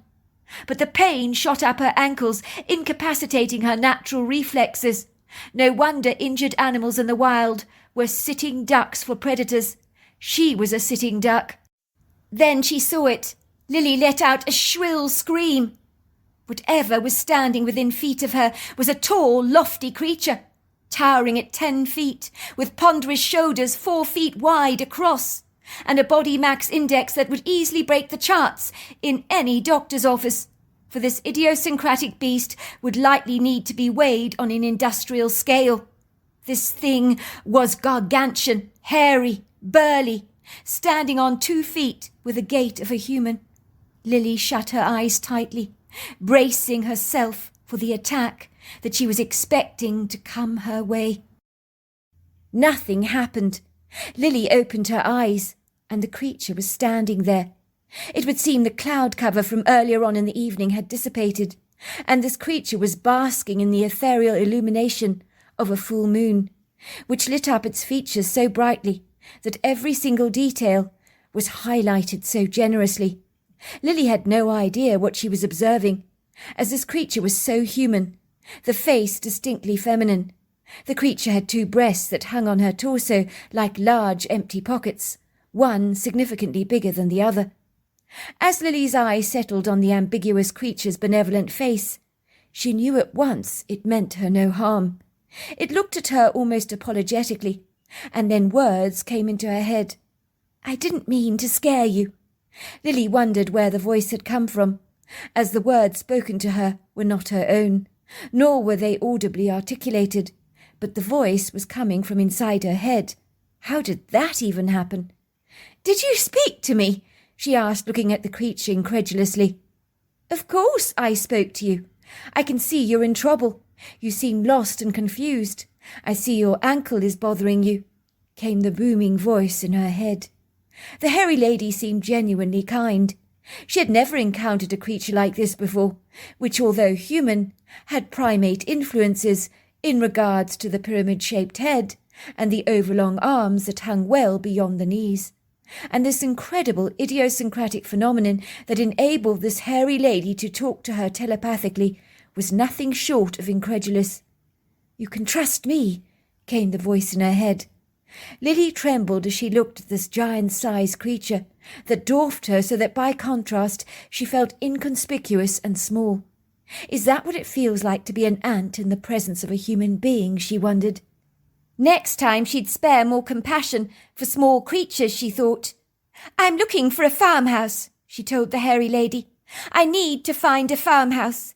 Anyone will do. I need help. I had an accident quite a way away, back down on that road." The creature stared at her for a moment with a bemused look on its face, so Lily pointed to a dirt patch under a tree. She hurriedly cleared the leaves away from the topsoil, and with a twig she drew a house in the ground. The creature looked befuddled, scratching her head, as she studied Lily's incomprehensible scrawl that looked like a kid's scribble in the sand, with no discernible details that possessed any clarity. Lily looked back at her picture. Oh my God, she couldn't draw. She was no artist. She rubbed away her first attempts and tried again. The hairy woman nodded. She seemed to understand and began to draw in the ground a picture of a house. She drew trees and outbuildings, and her picture was remarkably good. It made Lily's attempts look juvenile and unpolished. Lily wished she could draw like that, especially in the soil. The creature then pointed in a southerly direction. "I can take you there, if you like," came the voice in her head. "It's the nearest house."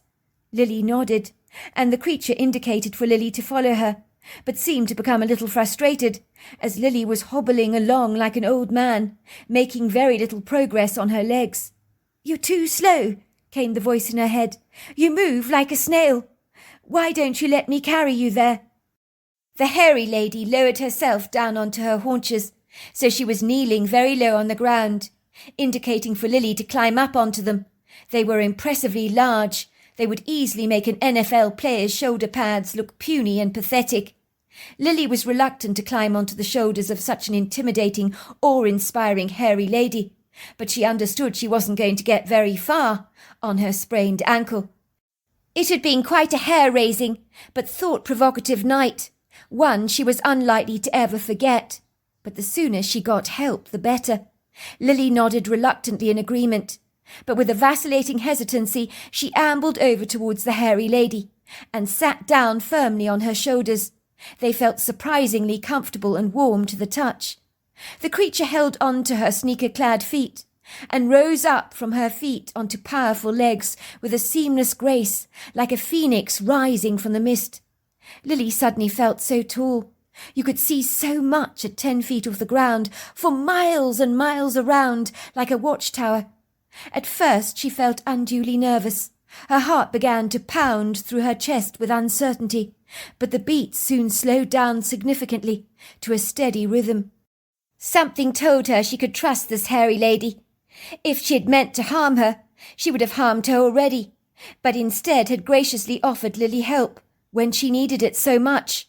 And on an inauspicious night like this, when everything seemed to be conspiring against her, she was going to take her chances, and this hairy lady seemed like a safe bet. The hairy lady trotted from the road and galloped through the trees, her buoyant feet gliding across the ground, almost as if she was floating on air. Her agile movements were so graceful that Lily began to physically relax. Her ankle was throbbing, but it felt good to be off her feet. She enjoyed the feeling of the cool breeze blowing against her face, nudging her with fragrant kisses. She could hear the hairy lady's gentle breathing, the rise and fall of her chest, which was oddly comforting. She smelt of butterscotch, reminiscent of the ponderosa pines in the woodgrove. The creature began to whistle to herself as she ran steadily through the woodgrove, down earthen paths laced with fallen leaves and bracken, brushing past trees of every kind. Finally she arrived at a formidable-looking barbed wire fence, which she scaled in a single leaping movement, landing perfectly on her 2 feet like a nimble pussy-cat. That was when Lily saw under the scattered light of the moon the stoic silhouette of a farmhouse that stood proudly up against a dark sky. A couple of outside lights were on, but the rest of the farmhouse was steeped in darkness that suggested that the residents had obviously retired to bed. Lily cast her curious eyes around the farm. There were a few outbuildings, stable blocks, a gleaming-looking tractor, and other farm machinery parked outside the house under the canopy of a carport. But most of her vague impressions of the farmhouse were washed away by the twilight. The hairy lady put Lily down on the ground, so gently, almost as if she was afraid that Lily might break like a precious china doll. "You'll find help here," said the voice in her head. "I'll watch you from the trees over there. Call out to me if you still need me." Lily nodded. She thanked the hairy lady, who glided away. Lily could see her lofty form peeking at her from behind a tree, and felt reassured that the hairy lady was watching over her. Lily knocked on the door of the farmhouse with a loud rapping sound. She had no idea what time it was. She could hear a rustling sound, some shuffling feet that literally glided down a staircase at a quick pace, and a man's gravelly voice saying, "I'm coming." She could see a light coming on in the entrance hall and hear a latch being pulled back. There was a man standing in the doorway, possibly in his early 50s. He was wearing a dark velvety blue dressing gown and a matching pair of velvety slippers on his feet. He had a Sean Connery look about him. He wiped the sleep away from his silvery grey eyes and looked at Lily as if he wasn't quite sure whether she was real or part of an absurd dream that he might be having. "I'm sorry to disturb you," said Lily. "I'm afraid I had an accident on one of those country roads, a way back. Unfortunately, I pranged into a deer, and my truck veered off the road into a steep embankment. It's a complete write-off. The front of the car is buckled. It's a Mustang. The engine is no longer working. I need to use your phone, if I may." "Oh, please do mind my manners. You must come in at once. Are you sure you're all right? It sounds like you had quite an accident." "I'll be fine," Lily assured him. "I'm still a bit shaken, but I'll live." Lily felt relief wash over her as the man led her into his kitchen and insisted on preparing her a hot cup of cocoa. He studied her curiously through his silvery grey eyes. "Do you need to use the telephone right now? You do realize it's 1 o'clock in the morning. You might prefer to stay here overnight. Make the necessary call in a few hours. I have a spare room that you are more than welcome to use." "What about your wife? Will she mind me staying over? I had no idea it was this late. It's just I don't want to intrude. Hadn't you better ask her if it's all right? If I stay, that is." The man stiffened uncomfortably. He ran a hand through his silvery locks, with a faraway distant look in his eyes, which made Lily wonder what he was actually thinking. "My wife died of cancer 7 years ago," he said, his eyes glinting with sadness. "I miss her every single day. But if she was here, she would be heartily glad to give you a bed for the night. I can assure you of that. My children are both at university, so they don't stay here any more.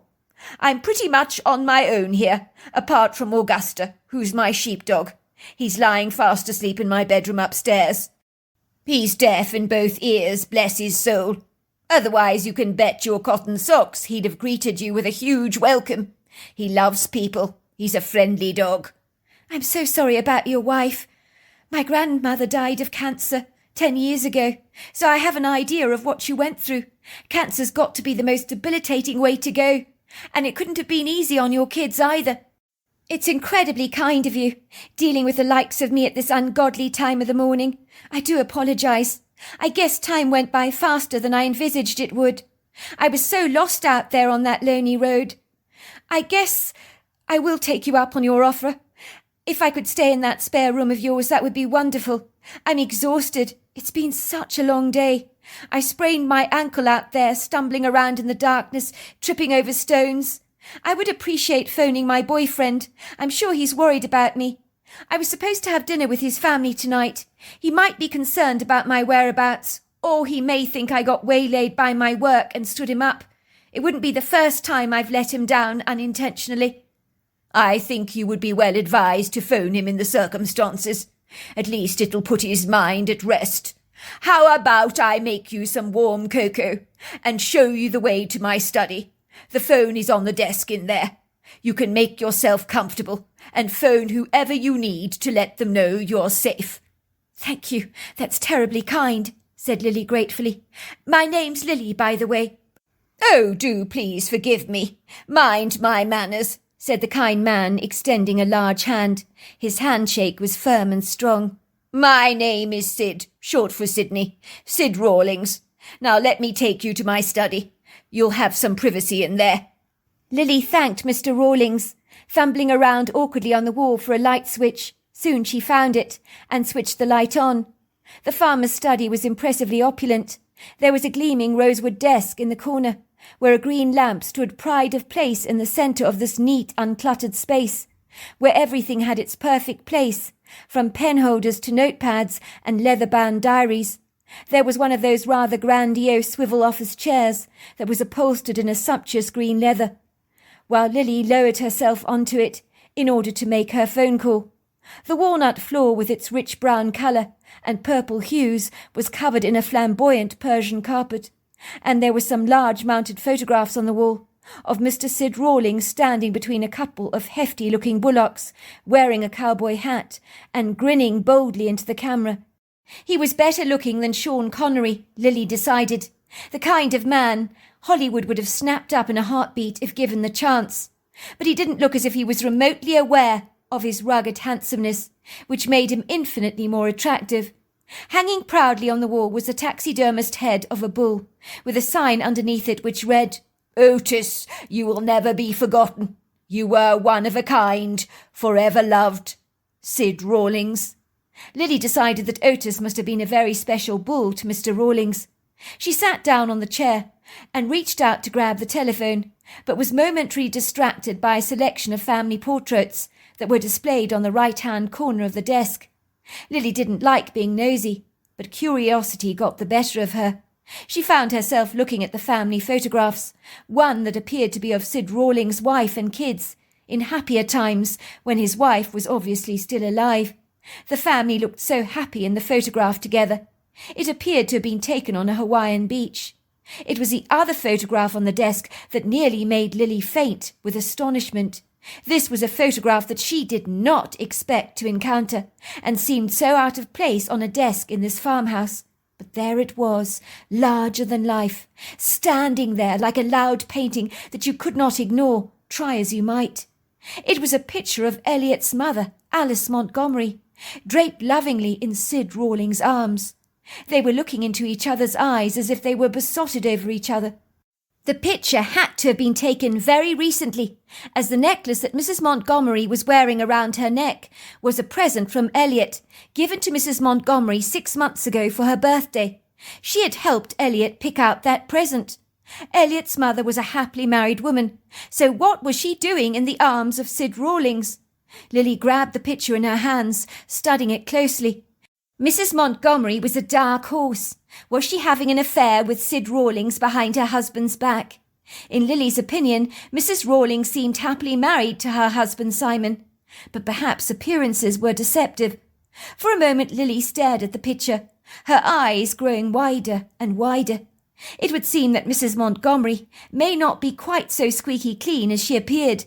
She thought this with a measure of smug satisfaction. She reached for the telephone and dialed Elliot's family phone number, and luckily it was Elliot who answered the phone. "Where the hell are you, Lily?" he grumbled. "Why didn't you turn up for dinner tonight? Everyone was expecting you. My mother is furious. She said you were being deliberately rude, that you stayed over at your offices and decided you weren't going to bother to come to dinner, after all the trouble she went to." "It's not what you think, Elliot, I promise. I tried to take a shortcut on the country road, the one you told me about, and I got terribly, terribly lost."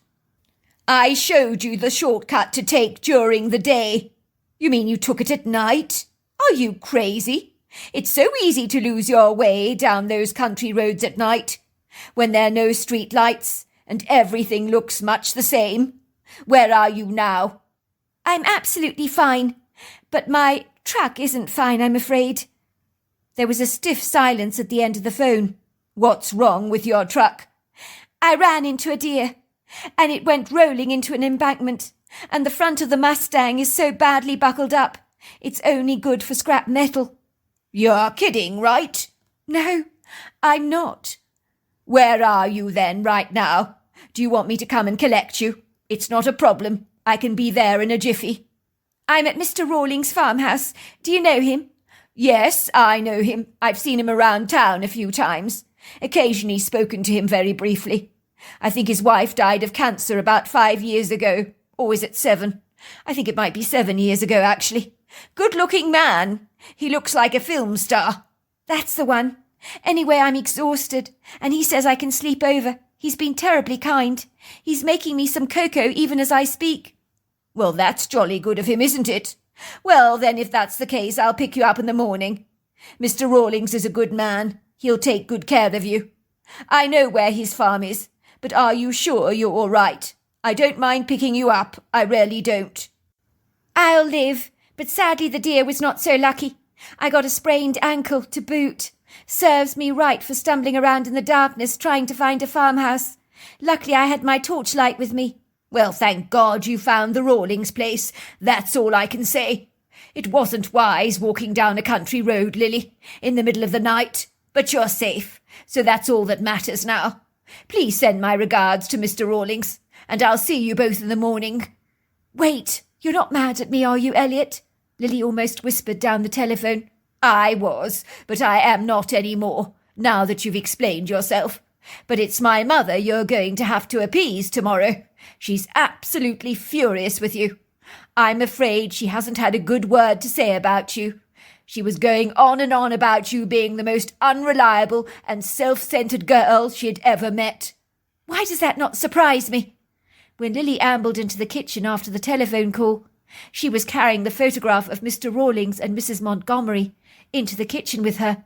She held up the photograph to Mr. Rawlings, his face coloured, going a deep shade of crimson. "I don't mean to pry, Mr. Rawlings, but why are you arm in arm with Alice Montgomery in this photograph? It's just that I know she's a happily married woman. Well, I think she is. Are the two of you having an affair of some kind? You see, Mrs. Montgomery is my boyfriend's mother. He's picking me up in the morning from your farmhouse, Elliot Montgomery. He tells me you know him. He sends his regards to you." "That's right. I know Elliot very well." Mr. Rawlings sighed. He indicated for Lily to take a comfortable seat at the kitchen table, which she did, her eyes steadily focused on Mr. Rawlings, as she waited for his explanation. Where to begin? I was at school with Alice Rawlings, you know. I had very strong feelings for her since I was 12 years old, but I was far too shy to do anything about it.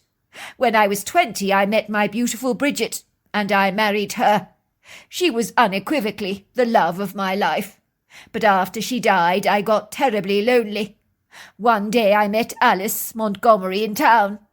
I recognized her at once from our days at school. We got talking in a supermarket together. I invited her over for coffee. One thing led to another. We've been seeing each other now for 5 years, and we really love each other very much. I understand that, but you do appreciate that Mrs. Montgomery is a happily married woman. Is it right for her to be cheating on her husband like this? And you, having an affair with her, you're encouraging her. Of course I understand where you're coming from, which is why it makes things all the more complicated. You see, Alice is madly in love with her husband Simon, and madly in love with me at the same time. She can't make her mind up between the two of us. She's stuck between a rock and a hard place. She doesn't want to hurt Simon, so we've been seeing each other secretly for 4 years. We tried to end things, but we couldn't. The arrangement suits us very well, but we don't want anyone to get hurt in the process. No one needs to know about our cosy arrangement. I would appreciate your discretion in the matter. If you say anything to Alice's husband Simon, or to Elliot, it could tear them apart, and I would hate that to happen. I would hate to be responsible for that. It's none of my business, Mr. Rawlings. I won't say anything in the circumstances, but I will tell Alice that I know her secret. Fair enough, said Mr. Rawlings. That night, when Lily went to sleep in the spare bedroom of the farmhouse that looked like it had belonged to one of the Rawlings children, as there were children's books strewn on shelves, displayed neatly in alphabetical order, and a selection of antique teddy bears, wearing sailors' hats and navy uniforms, that were artfully displayed on the top shelf of a glass display cabinet, while some model aircraft were hanging from the ceiling in mid-flight.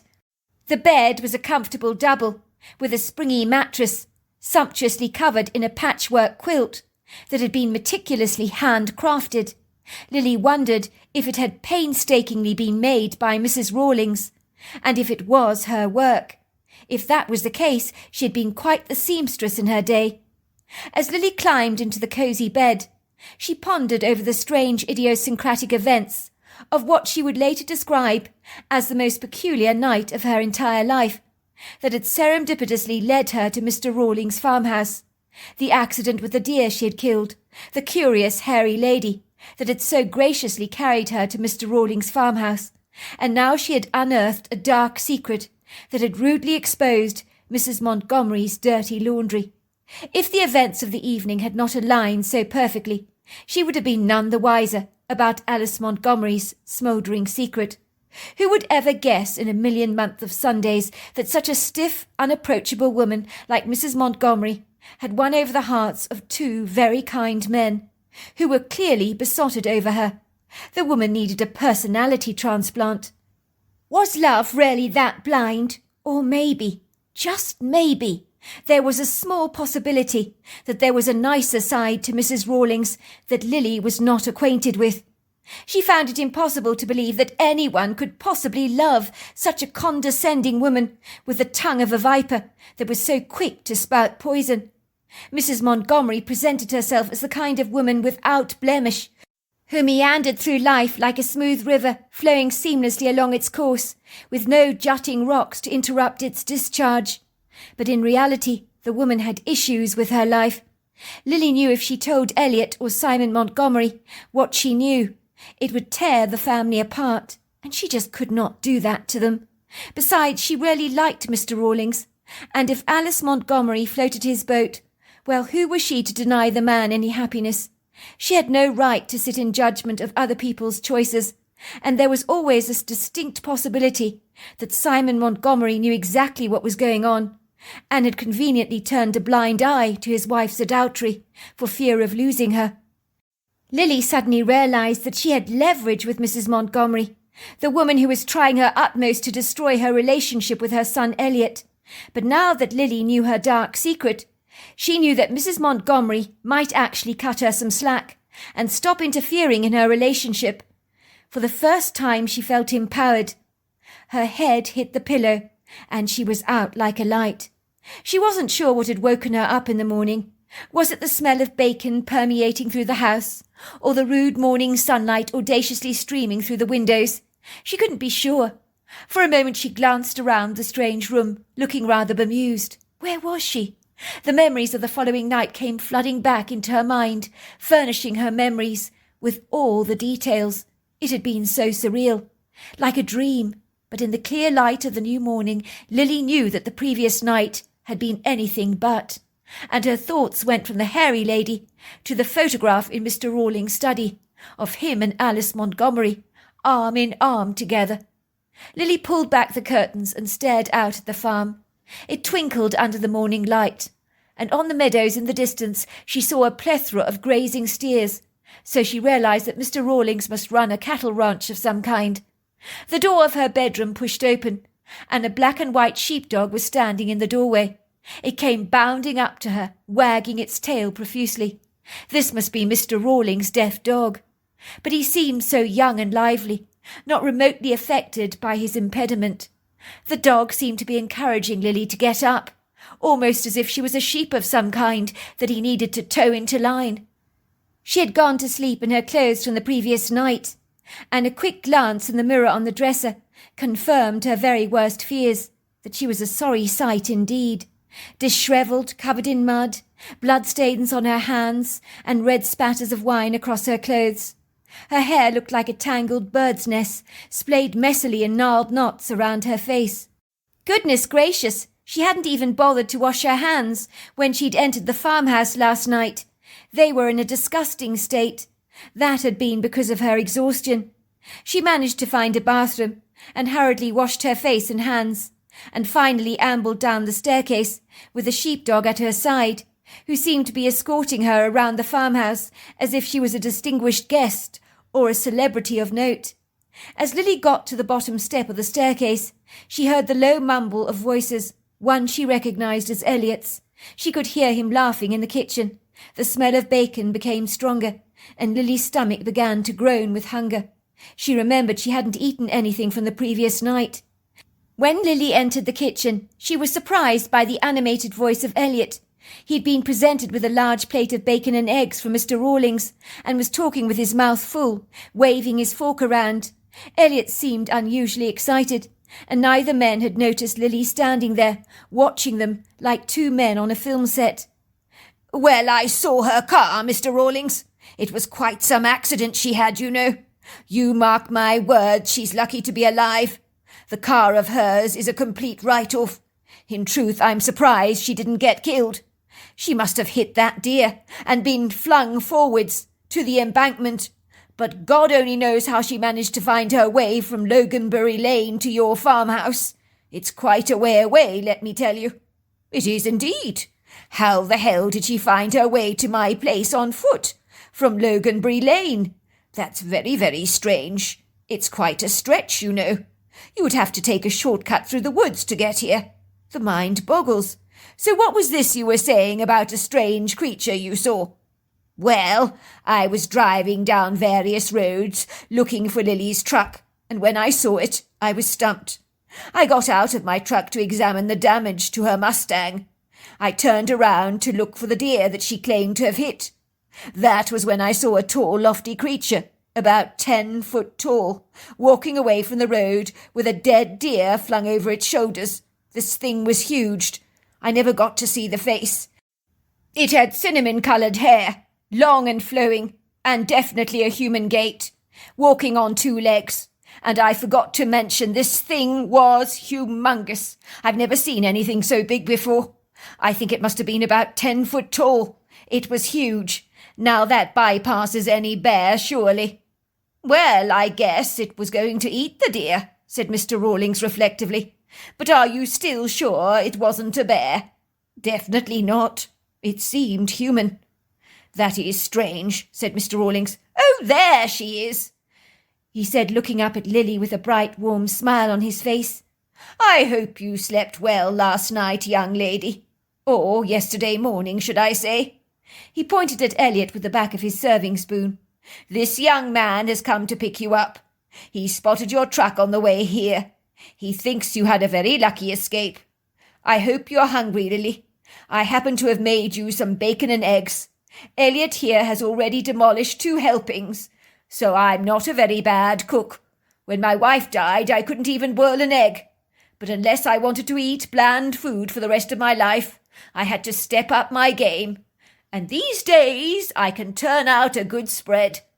"Good on you, Mr. Rawlings. Your food is amazing," said Elliot appreciatively. "I'm starved," said Lily, "so I'd love some of that bacon and eggs if it's going spare." Elliot ran over towards her, impulsively to give her a hug. "When I saw your accident, Lily, I'm not going to kid, I got the shock of my life. Do you realize you could have been killed? Your truck is a complete write-off. It's far worse than I imagined." Elliot's face looked pained. "When I saw your truck like that, it scared the hell out of me. I don't know what I would do if anything happened to you, Lily. It made me realize how much I love you. It made me appreciate what we have together." Lily flushed. "Thanks, Elliot." "Young love," said Mr. Rawlings, giving the couple a big grin. "There's nothing quite like it. Believe me, I know." This time it was Elliot's turn to flush. "Do you know, Lily, Mr. Rawlings over here went to school with my mother many years ago. They were in the same class together, I believe. He says he vaguely remembers my mother. He thinks he's seen her in town from time to time. It's such a small world, is it not? Who would have thought it?" "It is, isn't it?" said Lily, seeing Mr. Rawlings giving her a big wink and responding in kind. When Lily and Elliot arrived at the Montgomery farmhouse, Mrs. Montgomery was standing in the doorway with her hands on her hips, her face so sour it could curdle milk. "Oh dear," said Elliot. "Mum's in a foul mood." Lily did not feel intimidated. Not any more, not knowing that she had a trump card up her sleeve, which she would use to her advantage if the need arose. She waved at Mrs. Montgomery, flashing her a bright, warm smile. Mrs. Montgomery's face grew red. A sizable frown on her face significantly deepened. As usual, she was impeccably turned out, wearing a loose black cotton top and white slacks, with a pair of swanky sandals adorning her perfectly manicured feet. Mrs. Montgomery's raven-coloured hair was swept away from her face in a neat ponytail, but in Lily's eyes the woman could never be attractive. She was such a cold fish. Both Simon Montgomery and Mr. Rawlings were way too good for the likes of her. Lily climbed out of the truck and headed towards the front door, her sneakers crunching the pebbles beneath her feet. Mrs. Montgomery appeared to be deliberately blocking the arched doorway, almost as if she had absolutely no intention of allowing Lily to cross the threshold of their home. "Look what the cat dragged in! My, you do look frightful, young lady." Lily smiled at Mrs. Montgomery. "You think this is funny?" said Mrs. Montgomery, glaring at Lily with a blazingly indignant look. "I saw you sniggering at me in the car, as if butter wouldn't melt in your mouth. I prepared a great dinner for you last night, but you didn't even bother to show up, and you expect me to invite you into my home after such blatant rudeness. You can think again, young lady. Look at you. God knows what Elliot sees in you. You look as if you've been dragged through the hedge backwards. Oh, I can't believe the way you present yourself today." "It's not what you think, Mother. You've got your wires crossed," said Elliot, leaping to Lily's defence. "If you must know, Lily had good reason for not showing up for dinner last night. She had an accident. She got stranded on a dirt road. She ran over a deer. Her car is now a write-off." Mrs. Montgomery rolled her eyes in the back of her head. "Why does that not surprise me at all?" she said sarcastically. "You probably weren't looking where you were going." "The deer just came out of nowhere," said Lily defensively. "I couldn't stop in time." "Always excuses with the youth of today," said Mrs. Montgomery. "Always making excuses for themselves. Every time something untoward happens, it's always somebody else's fault. They're never willing to take responsibility. What is wrong with this generation?" "Mum," Please, will you cut Lily some slack? Her car's a write-off. She's very lucky to be alive." "Well, she should have been looking where she was going, shouldn't she?" "It's the dear I feel desperately sorry for, losing its life like that to a deranged driver. I imagine the poor thing has got to be dead. Everyone should know to drive with great care down those country roads. Far too many deer these days are getting killed needlessly by these selfish drivers who only think about themselves. Believe it or not, Mum, I've just picked up Lily from Mr. Rawlings' farmhouse. She stayed over there last night, would you believe it, in one of his son's bedrooms. Very nice man. Looks like Sean Connery. He remembers you, Mum, very well. You were at school together, in the same class." Mrs. Montgomery's face paled. "Yes, I remember him. You stayed last night at Mr. Rawlings' farmhouse, did you, Lily?" she asked, her brown eyes pinned on her. "That's right, I did. Very nice man. Too bad his wife died 7 years ago from cancer. He must get terribly lonely in that farmhouse all on his own, with both of his kids at university. He has to run that ranch all on his lonesome, you know." Mrs. Montgomery looked tongue-tied, almost as if Lily's words had stabbed her rudely, punching her in the face. It was a satisfactory feeling, and Lily sensed that finally she had had the upper hand. She leaned forward and whispered into Mrs. Montgomery's ears. "I know all about your secret, Alice. You and Mr. Rawlings together. Your cosy little love affair. If you dare try and mess me and your son Elliot, our relationship up, I'll let the cat out of the bag and air all your dirty linen for everyone to see. And I'm quite sure your husband and Elliot would love to know what dirty stuff is in your linen basket." "You wouldn't," gasped Mrs. Montgomery. "You can't." "I won't say a word, Mrs. Montgomery, if you keep your nosy butt out of my relationship with your son.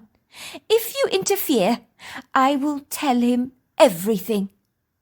All these years later, Lily is now happily married to her husband Elliot, who is the quintessential love of her life. But she knows without the trump card up her sleeve, her mother-in-law would have stopped at nothing to ruin their relationship. Thankfully, the woman has not interfered with their relationship. She does not want her husband or son to find out her dirty little secret. But Lily has no intention of spilling the beans, as she doesn't want to cause Simon Montgomery and Elliot any more hurt. So there you are. That's my story. Dear Sarah, and all your lovely listeners, Dustin Oswald did not know why he'd done it. Why was it in life that when you made a monumental mistake, you couldn't take it back and undo it? No wonder some people like his Aunt Jo loved knitting so much. When you made a complete balls up, you could go back and undo all the stitches. You could right the wrong. That in itself had got to be a satisfactory feeling, to be able to fix the mistake you had made. But some mistakes could never be undone. Some could not be redeemed or rectified either. Dustin had learnt the hard way, the cruel way, the way that had hit him so hard where it really hurts. If that wasn't bad enough, every day he was continuously reminded of his grievous mistake. It stared back at him, brutally, with a rude impertinence like an ugly scar on his face that you saw every morning when you brushed your teeth or engaged in your routine daily ritual of shaving every day. His mistake taunted him. Looking back, he had regretted being married to that tiresome woman, Sasha Dumfries, so much that he would have done anything to get rid of her. And if giving her exactly what she demanded at the time meant she would leave him alone forever, then he would ultimately do it in a heartbeat. What about the cost? Let's just say he never really gave that a fleeting thought.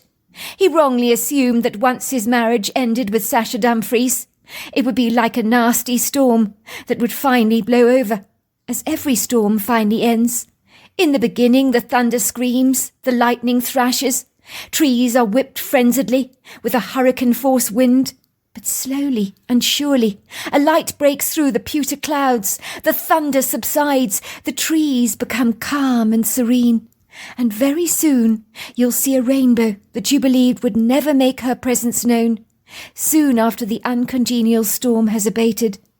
For Dustin there'd been no dreamy rainbows, no light bursting through the gunmetal grey sky. Indeed, the storm had persisted and was still raging this very day. It was getting worse and worse, not better. He and Sasha were long since divorced, but she continued to be that piercing thorn in his side. Now he realised he'd been a fool. At the time he thought he was being the perfect gentleman. He was being reasonable towards his ex-wife, Sasha Dumfries. After all, it was him who was ending the relationship. She was the one begging him not to go, not to leave her in the lurch. He had been consumed with a condemning, rather punishing guilt about ending this relationship with such a brutal finality. It made him feel like a prize jerk. But in truth, he knew he could not tolerate living another day with that tiresome woman, whom had worn him out like a pair of old shoes that had long since passed their best. Sasha Dumfries had suffocated him like a rose bush being strangled and choked by a tenacious, rampant creeper that squeezes the life out of the plant, so that slowly and surely all the light from the sun is blocked out. The rose begins to wither, wilt, fade, and finally die. He had been that rose bush with Sasha Dumfries, succumbing to her crushing blows that knew no mercy, offered no light relief. Who knew that there were women out there with rigidly unyielding arms, like a boa constrictor, that had the capacity to squeeze the very life out of you? There were probably men like that out there too, he thought. All these years later, Sasha Dumfries was bleeding him dry, without any apologies, as he was still having to pay her alimony, up to as much as $250,000 over 20 years, and they'd only been married for 10. They hadn't had any children together. He had made sure of that. More to the point, he had reached the stage of no return. He'd had enough. When he thought about Sasha Dumfries, his blood would literally boil over, like a pressure cooker. His heart would thunder in his chest, and an unbridled anger would gallop through his veins. Now he felt no more than contempt and total disgust for his first wife. Oh, how he hated that woman! No one could get under his skin quite like she could. He had tried his level best to overcome this hatred that he had towards her, but it was impossible to subdue or relinquish, despite his very best efforts. But Sasha Dumfries was like a sticky spider web that just stuck to you. You could never shake her off, for its silken fibres would latch on to everything, like a blood-sucking leech. Let's just say every month when he wrote that alimony cheque for Sasha Dumfries, he wanted to cry out in pain, as if someone had punched him straight in the groin. If Dustin's older self had spoken to his younger self, he'd have warned that naive, whimsical, well-meaning young man, who infinitely believed that marrying the former homecoming queen meant he'd hit the jackpot. Not to be so impulsive, to think beyond the pretty veneer. "Don't be seduced by something because it looks good on the outside," he would have told that young man. "Close your eyes, pretend she's very ugly, and then see if you really like her beyond her pleasing physical appearance. Would you accept those personality flaws on a less attractive woman? If your answer is no, then you walk away, for that woman will never make you happy, for the character malfunctions will soon confiscate any attractiveness, and after a while, you won't even find her remotely good-looking." There was a lot he would have told that young man. Look at her heart. Does she make you laugh and smile? Do you enjoy being in her company? Is she the kind of person you would like to return home to after a hard day in the office? Oh, for the benefit of hindsight, he had thought. Oh, what a fool he'd been. But there is no fool like an old fool. Of course, at the time of his divorce from Sasha Dumfries, his sagacious solicitor had advised him that he was far too generous when he'd agreed he'd only stop paying alimony when Sasha got remarried. It was simple and straightforward enough, and it made him come across as a very agreeable man. His solicitor was a man called Mr. Seamus Fisher, whom he'd engaged to process the divorce proceedings. He was a man in his early 60s, with a thick sweep of salt and pepper-coloured hair, and grey steely eyes that were shrewd and discerning, the kind of man that did not miss a trick. It had paid off exponentially to hire someone older and wiser, who could offer him invaluable pearls of wisdom. The trouble was that Dustin's callow naivety bypassed his common sense, as Dustin thought he knew better. Why to God had he not listened to that wizened solicitor?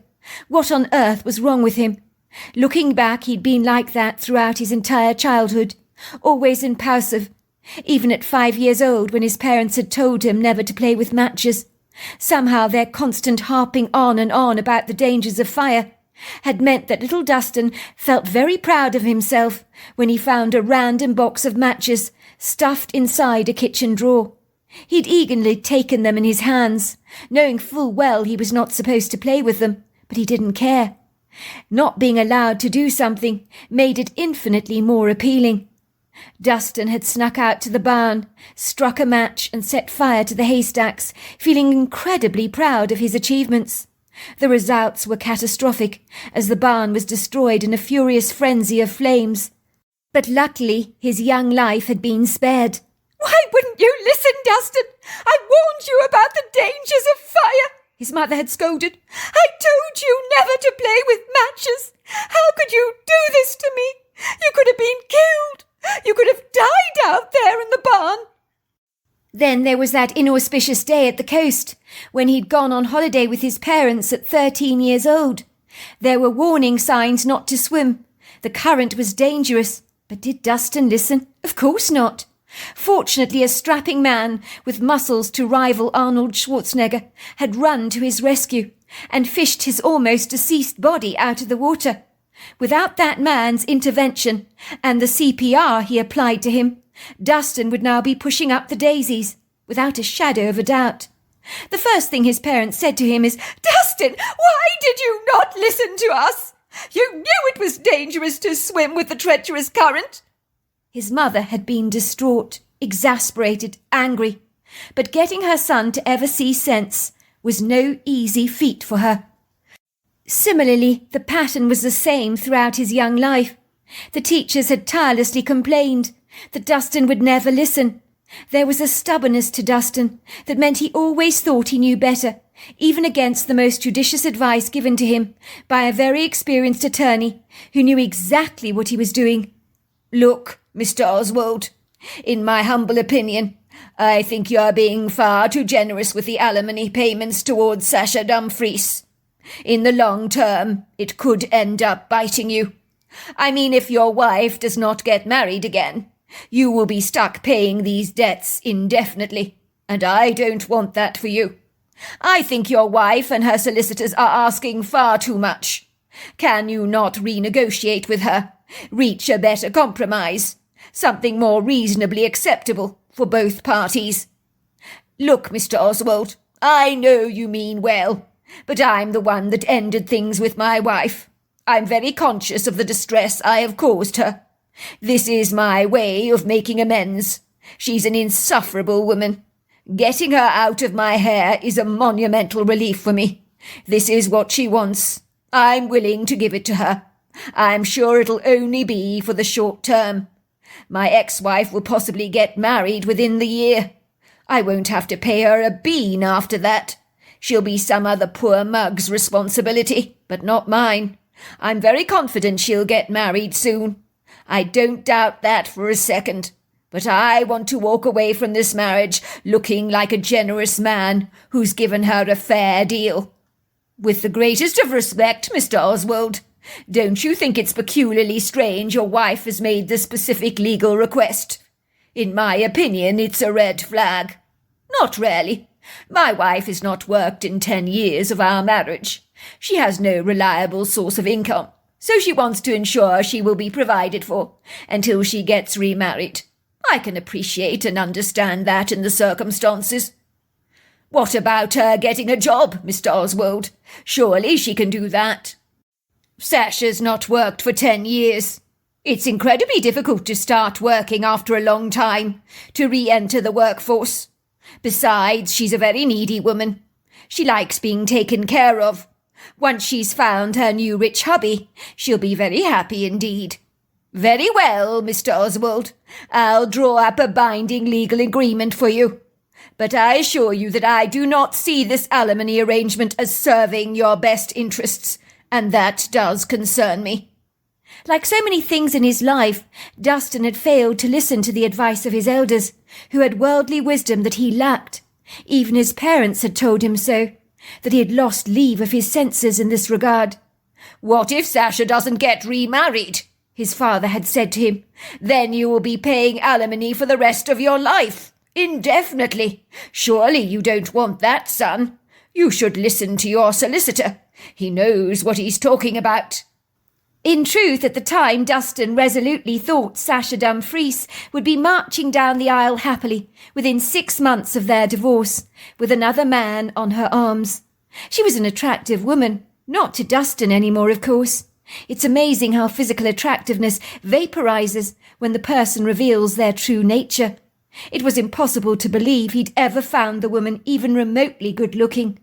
Dustin figured that there were a plethora of naive, ignorant men out there, all too eager to enjoy the benefits of an attractive accessory on their arms, who would snap up Sasha like a hungry crocodile and marry her faster than you could say Jack Robinson. There were men not acquainted with Sasha's obnoxious, suffocating personality. They would easily be seduced and beguiled by her pleasing appearance, but in time they would learn that they had married a snake. He thought it likely that Sasha would live the kind of life where she had a plethora of divorces scattered around her like the acorns fallen from an oak tree. But 20 years on, Sasha had not got remarried, and she was not short of a bob or two either, which made the alimony checks even more nauseating. The industrious young woman, who Dustin thought only had cauliflower between her ears, had surprised everyone by successfully starting her own cosmetic range that was doing very well, thank you very much, and she was living in a very attractive house in Charleston, in a green, leafy, up-and-coming neighbourhood, with money just dropping from the sky into her lap like torrential rain showers. Dustin stared blankly out of the generous-sized kitchen windows of their West Virginia farmhouse that overlooked the prepossessing views of the idyllic countryside. It was the only place in the entire world that seemed to calm his frenzied nerves, especially when he took his dark American quarter-horse Genevieve for a long ride in the countryside. The colonial-style farmhouse was mortgaged to the hilt, while the bills kept rolling in, and he felt as if the world was collapsing in on him. He could ask his parents to financially help him out. They weren't short of money, but he couldn't do that. He'd be way too embarrassed if they knew about his financial struggles. Dustin can be proud as well as stubborn, and admitting he'd hit rock bottom to his father was a bitter pill to have to swallow. He knew his father would be bitterly disappointed in some of the impulsive financial choices and bizarre investments he had made in his life. But would he be surprised? Probably not. Dustin recently had put most of his family savings on what he insisted was a sure thing, when within 4 years you were guaranteed to have grown your money exponentially. In truth, the investment had been a scam. Everyone had been swindled out of their money. Some people had lost their life savings, and Dustin had lost a fortune. There was no worse feeling in the entire world than having been duped by a guileful fraudster, or regretting a decision you had made that cost your family everything, and more besides. For Dustin it was a vacuous, hollow feeling that consumed him, along with a sense of dreadful failure. In the olden days, he would never have comprehended why some men, when they were facing financial storms and struggles that they could not conquer, had decided that the only way out was to end it all. Now, wearing their boots on his feet, he knew why they had been so defeated, so crushed, pulverized by a gripping despair that was so momentous it drowned your hope, stole your self-esteem, conquered your desire to even live. Dustin had experienced these bleak, oppressive, soul-destroying moments when things had completely overwhelmed him, so much that he didn't think he could get through another day.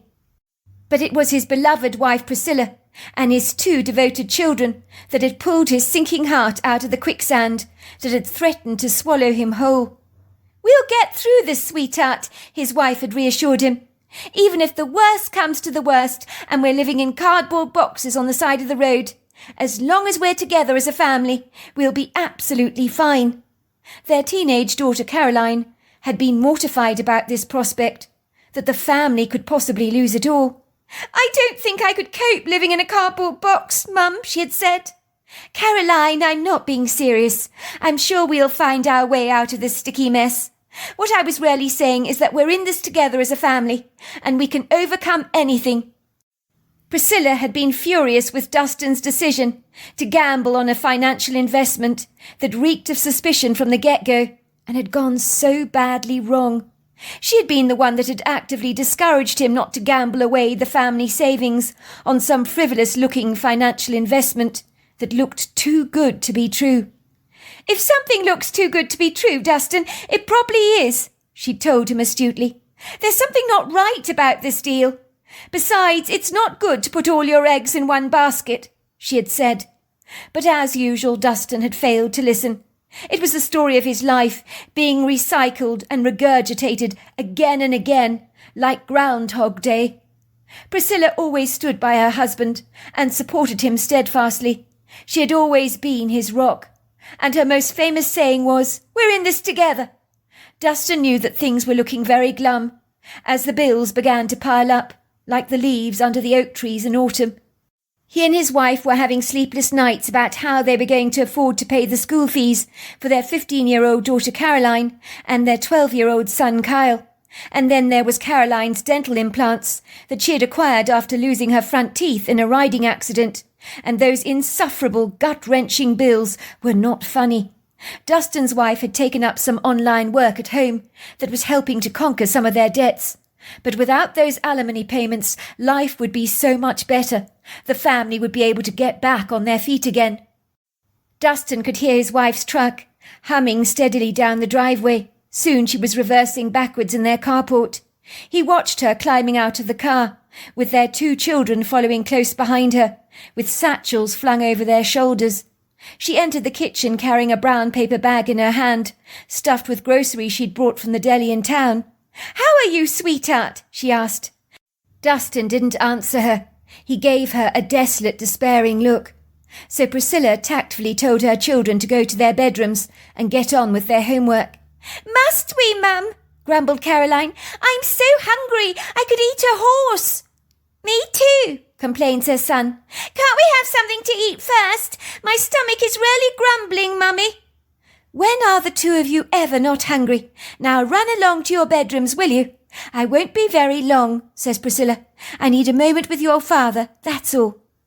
"I know what this is about. It's about the fate of our finances, isn't it?" says his daughter Caroline dimly. "That's why you're looking so woeful, Dad. You look like you're carrying the weight of the world on your shoulders. I know we're at rock bottom, so you don't need to hide anything from us. There are not any secrets in this household that we don't know about. We know how you messed up all our savings and got screwed by a scam. We know about the alimony payments that your greedy ex-wife keeps demanding. And we know about the cardboard boxes beckoning us to move into them down the street corner." "Now that's not a nice way to talk to your father, is it, sweetheart?" her mother had scolded. "Now please go to your room now, Caroline.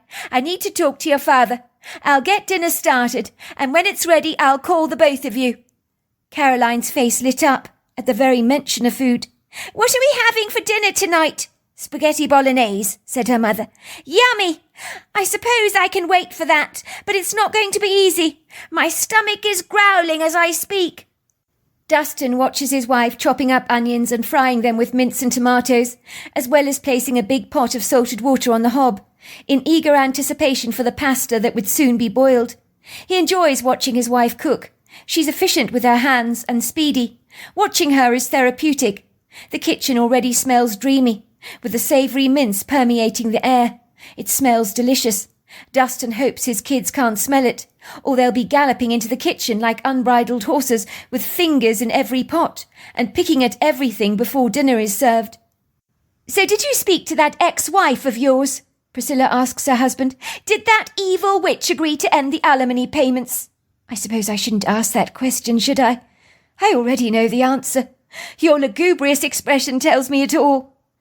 "No, you're right. She didn't agree. I spoke to her directly on the telephone.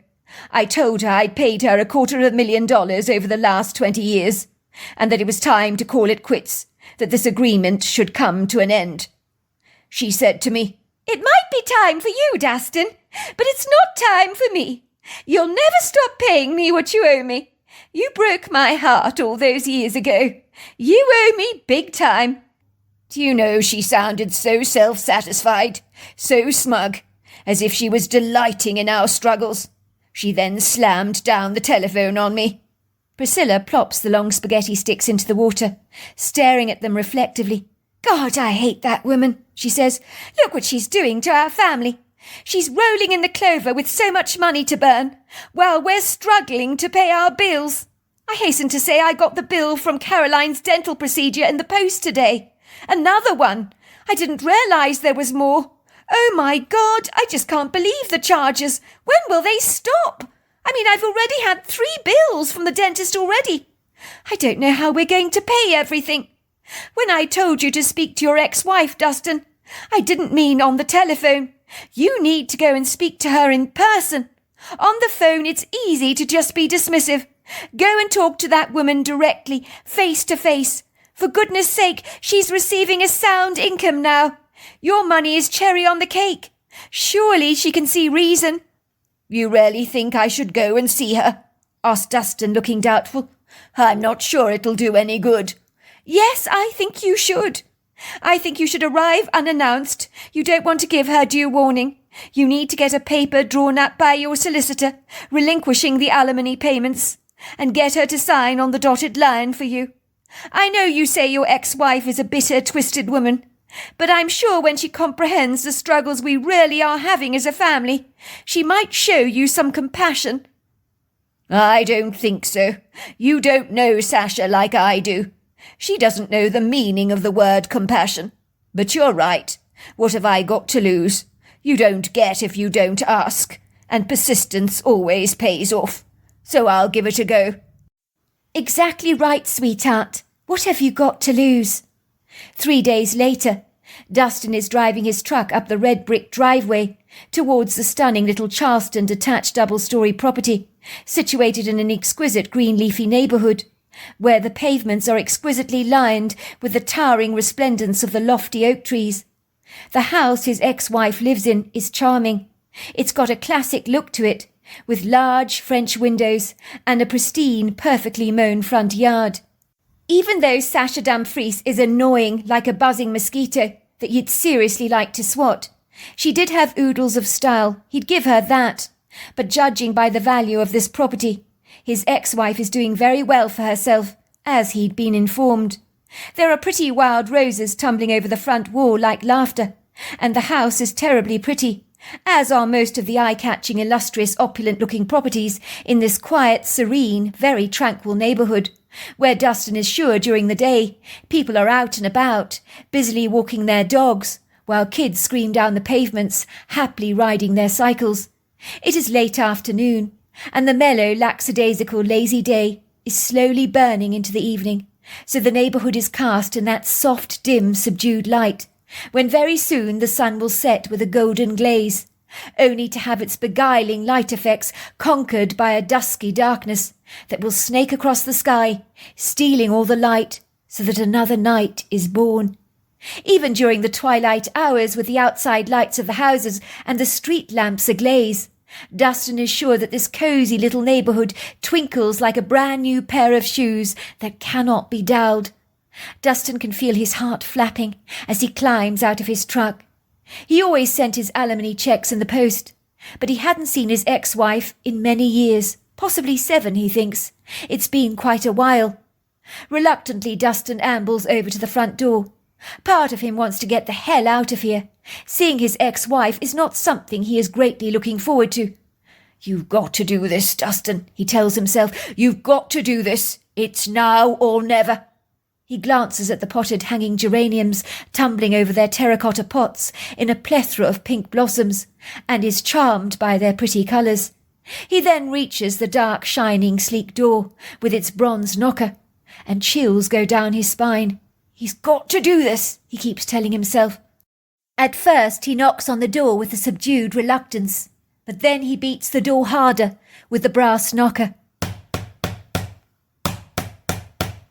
And moments later he hears feet trotting towards the door. It opens slowly, and there she is, Sasha Dumfries. "Oh, it's you," she says. "I should have guessed you'd come running after that phone call we had a couple of days ago. You never did take to the word no very kindly, did you?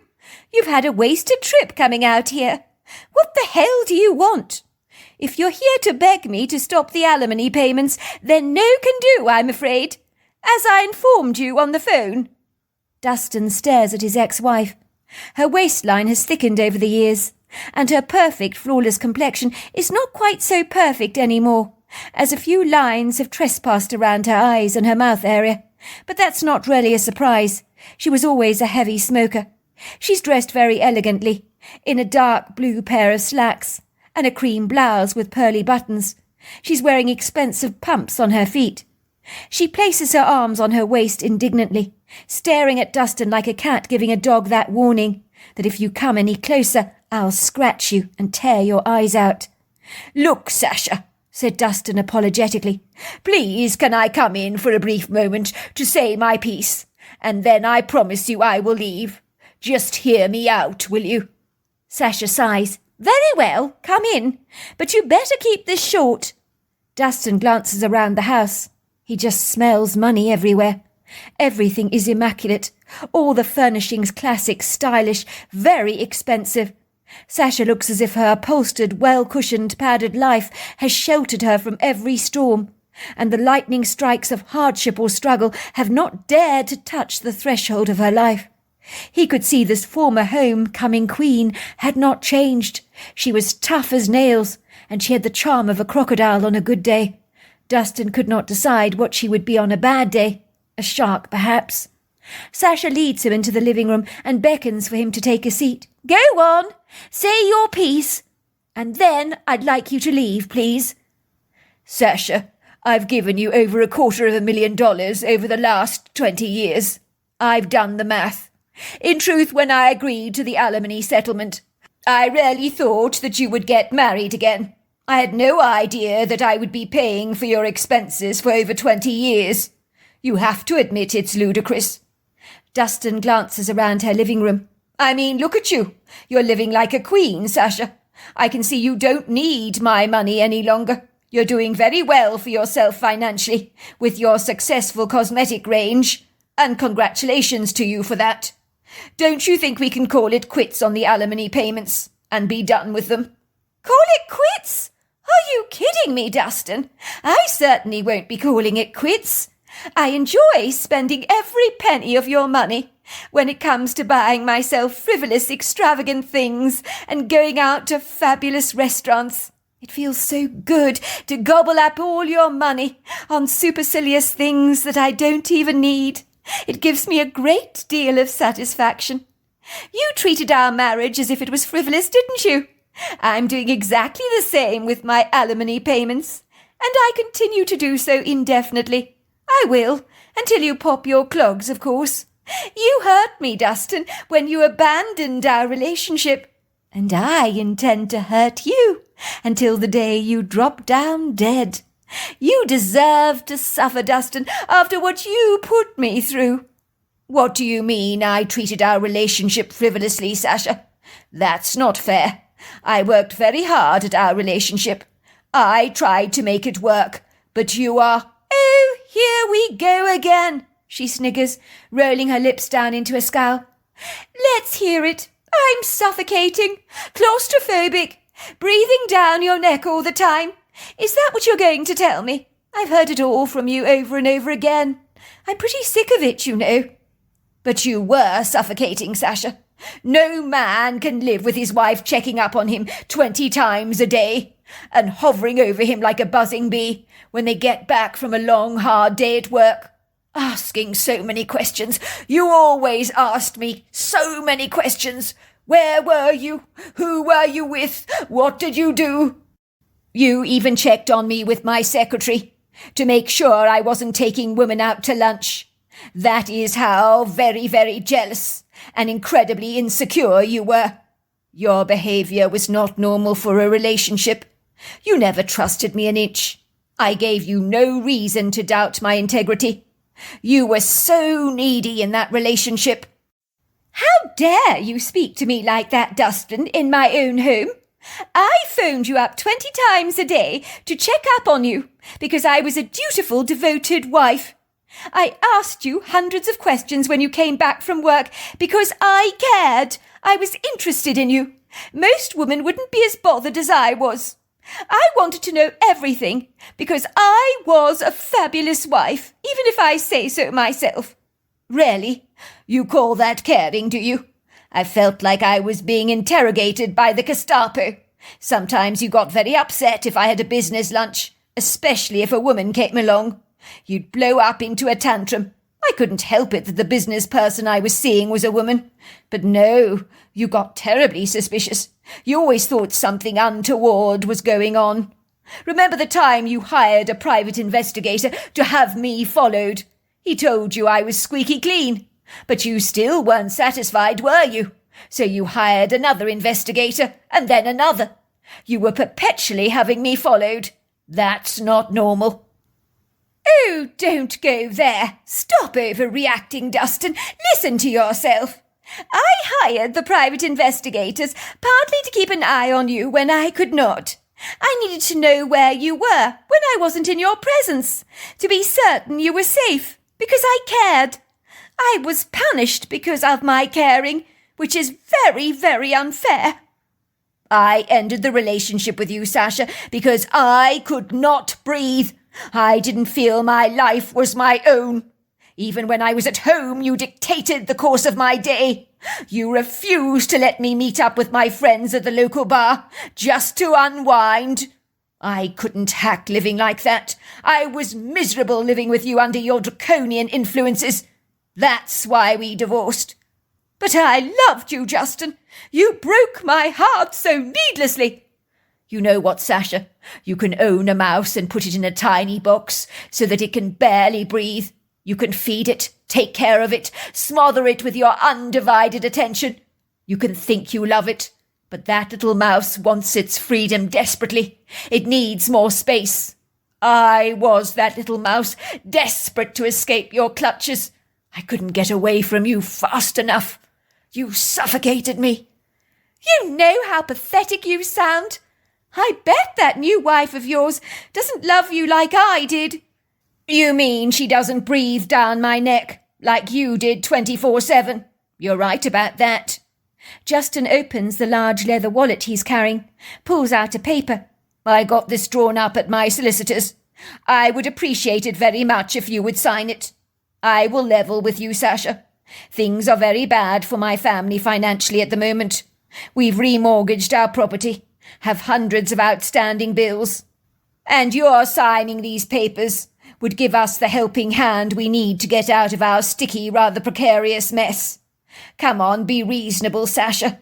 You're not a bad person underneath it all. You don't need my alimony money anymore.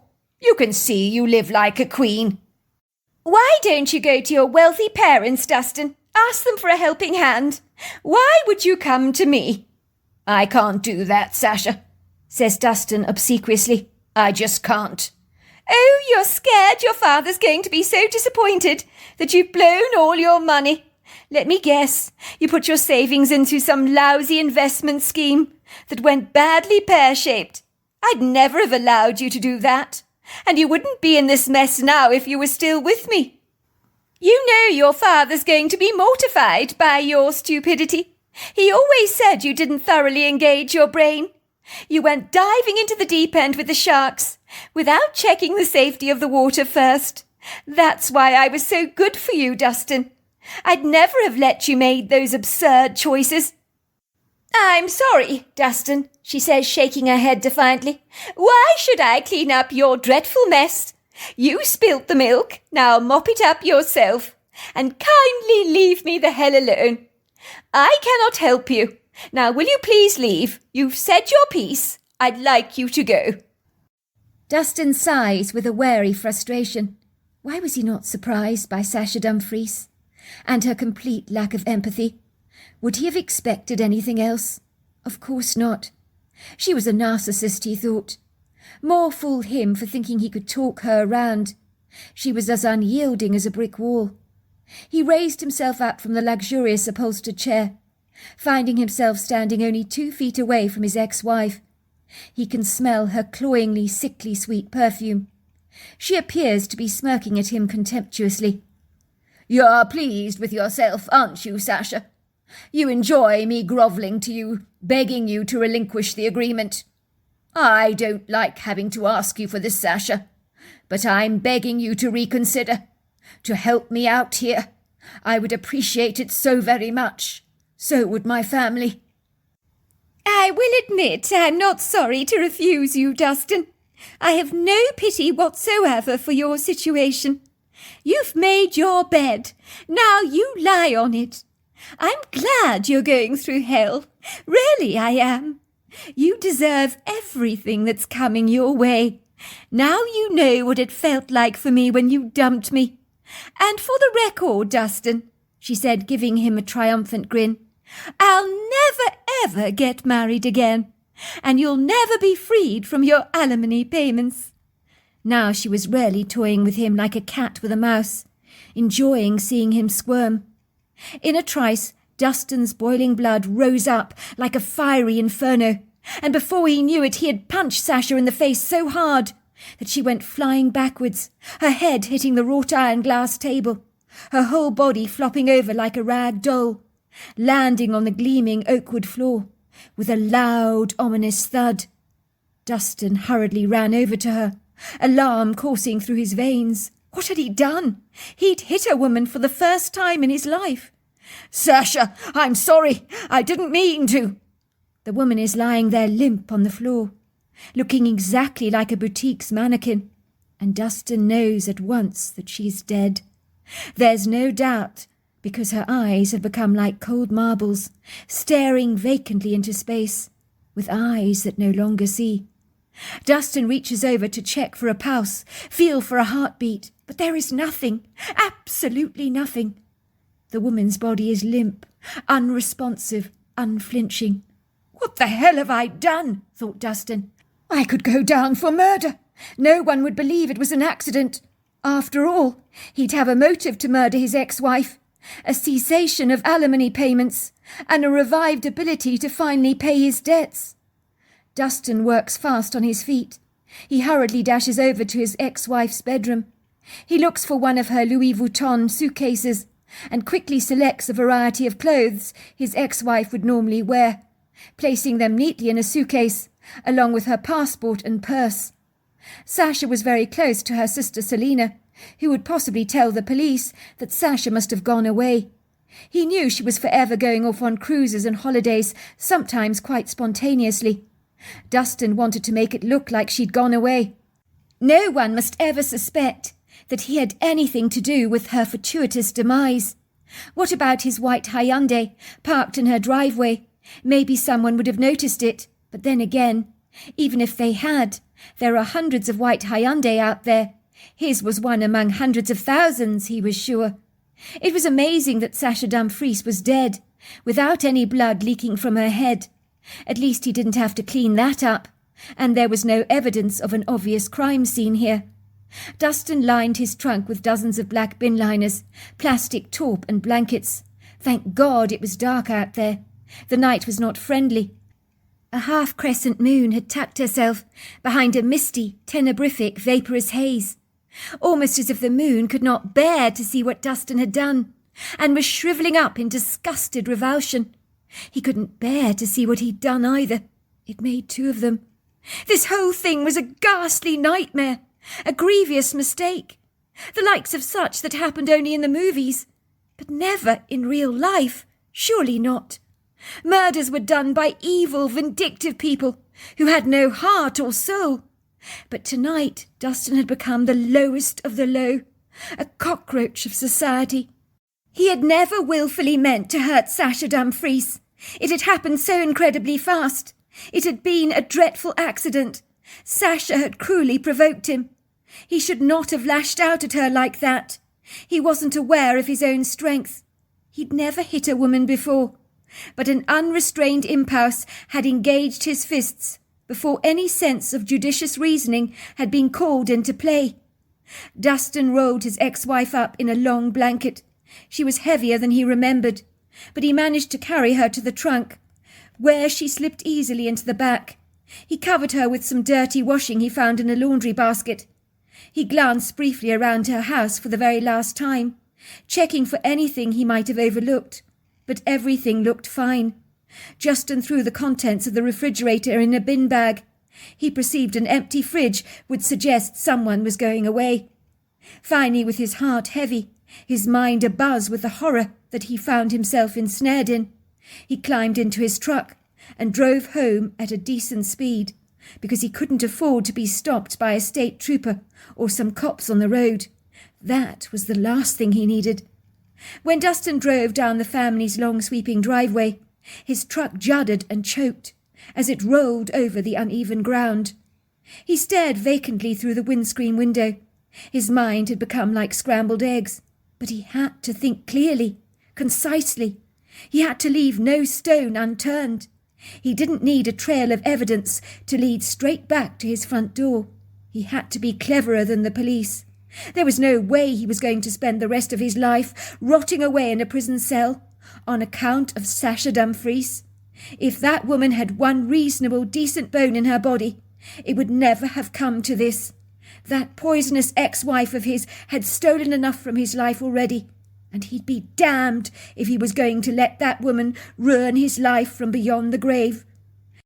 When he returned home and got out of the truck, he informed his wife he had some things he needed to do in the barn. His wife knew by his sombre, very aggrieved expression to leave her husband well alone, to give him his space. Things obviously had not gone well with Sasha Dumfries. Dustin went out into the open meadow and burnt his ex-wife's clothes and possessions that he'd taken from her house in a large drum, with the help of some gasoline and a match. He watched the bright orange hungry flames swallow everything up until there was nothing left behind, although the air was filled with the smell of burnt paper and singed hair. By the time he returned to the farmhouse, he did smell of fire. His wife asked him why she could smell a faint burning smell lingering on his clothes, but he was very guarded in his response. "Where have you been, Dustin? Why do you smell of burning paper?" "I don't want to go into it right now. I'll talk when the time is right, but I don't want to talk now." "Fair enough.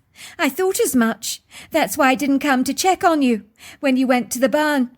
I could see you needed your space. You looked so washed out when you came back, so white, from seeing Sasha Dumfries.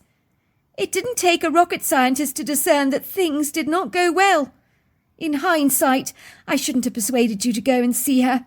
I can see you're quite shaken up. The woman is rotten to the core.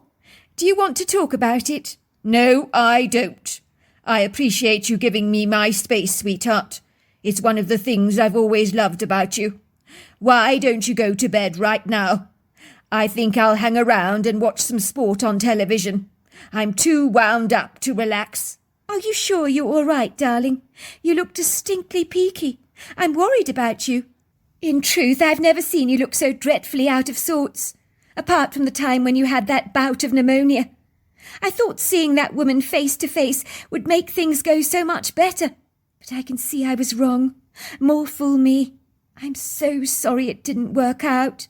But we'll find our way around our finances, even if we have to go cap in hand to your parents and eat large, gluttonous portions of humble pie. We'll do what we need to do to overcome some of these hurdles we're facing. Oh, by the way, there's some casserole on the side if you're hungry, left over from dinner. But I think I will shoot off to bed if you don't mind. For some reason, I'm totally shattered. I'm worrying about our finances incessantly. It's consuming all my energy. It's eating me up alive." "You go off to sleep, sweetheart. You looked very, very tired," he said. "If you're sure." "I'm sure. Now off with you." Dustin put on the sports game to feign he was watching television, and clandestinely slipped out of the house and stealthily unloaded his ex-wife's body from the trunk of his car onto the back of their family 4-seater ATV. and to his amazement, everything fit on the ATV perfectly well. The crescent pearly moon was not exactly indulgent, but was no longer shrouded by a vaporous mist, as it had been earlier on in the evening, when he was dragging Sasha Dumfries's body out of her Charleston house, under a dusky sky. It was now staring down at him officiously from the velvety canopy, with a soft glowing ethereal light that did little to diminish the darkness, but Dustin was well prepared. He was wearing a torchlight on his head, and had extra lighting on hand, in the form of 2 very powerful torches. He had brought along a large trowel he was going to use to bury his ex-wife. It was a stroke of good fortune using a vehicle like this, as it meant manoeuvring Sasha's body would be a hell of a lot easier than using a truck. The woodgrove was a magnificent place to be buried, he thought, surrounded by all the fabulous trees and the beautiful flowers, along with the frolicking horses in the meadows. I wouldn't mind being buried here myself, but not like this, when no one knew what had happened to you.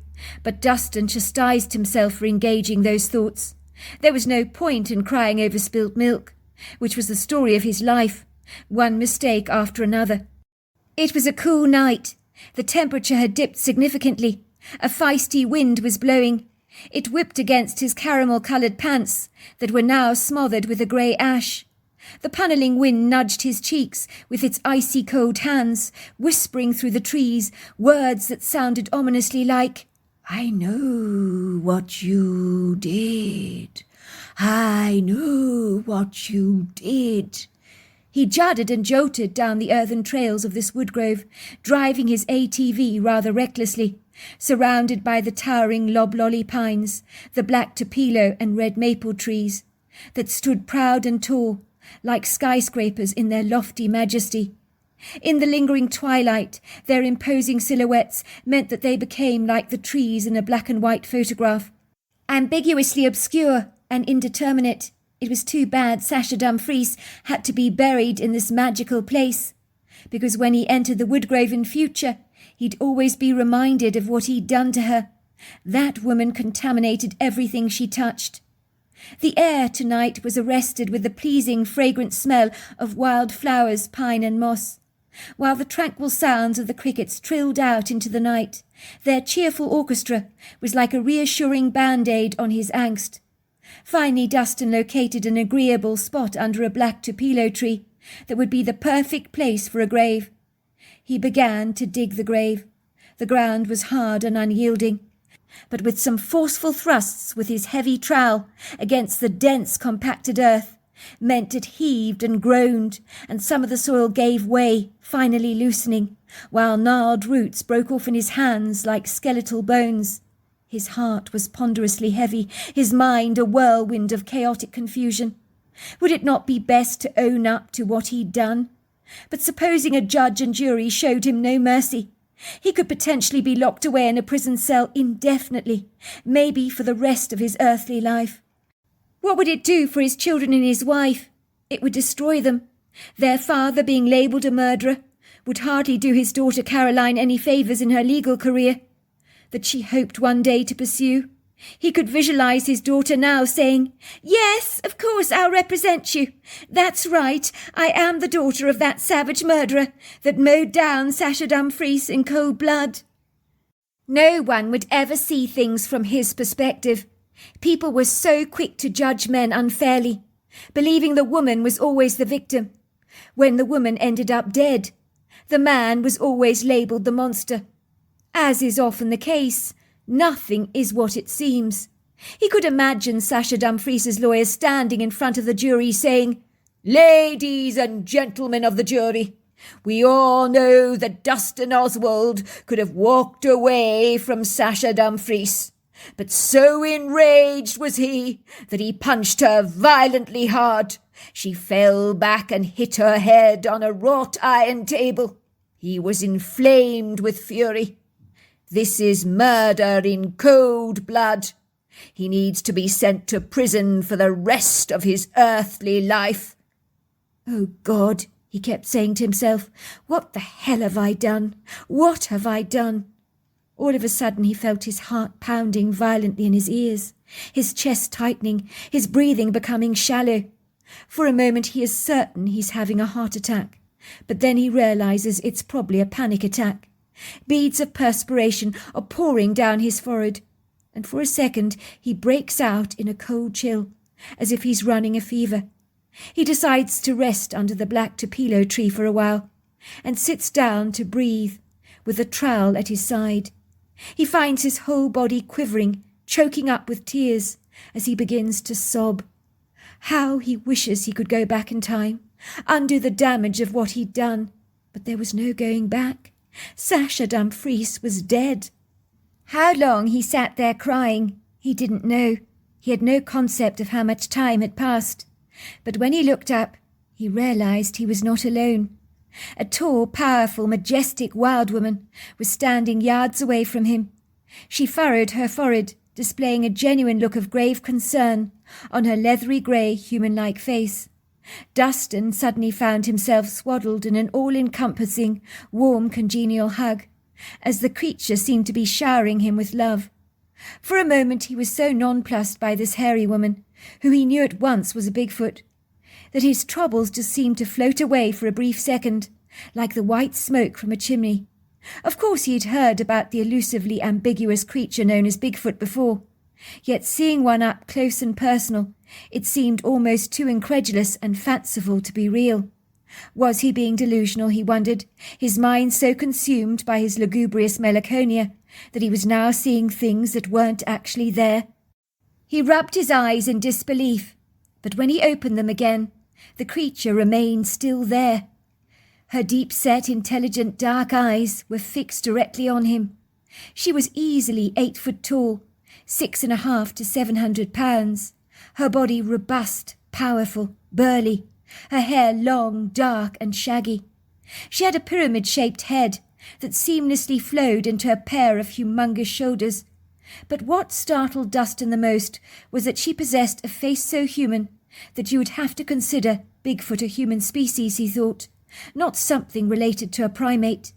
Even more surprising, that beyond her small pert breasts, suffice to say, her face was attractive, with pleasing symmetrical features, high cheekbones, a flat, rather distinguished-looking nose, a heavily furrowed forehead. Dustin was sitting on the forest floor, his knees curled up to his chest. He looked deflated, floppy, wilted, like a wild flower in the valley, or the out-of-date sagging flowers on your kitchen table that have long since passed their sell-by date. Dustin is so tranquilized by the gladdening presence of the Bigfoot that if she'd turned away, he'd have called out to her and asked her not to go.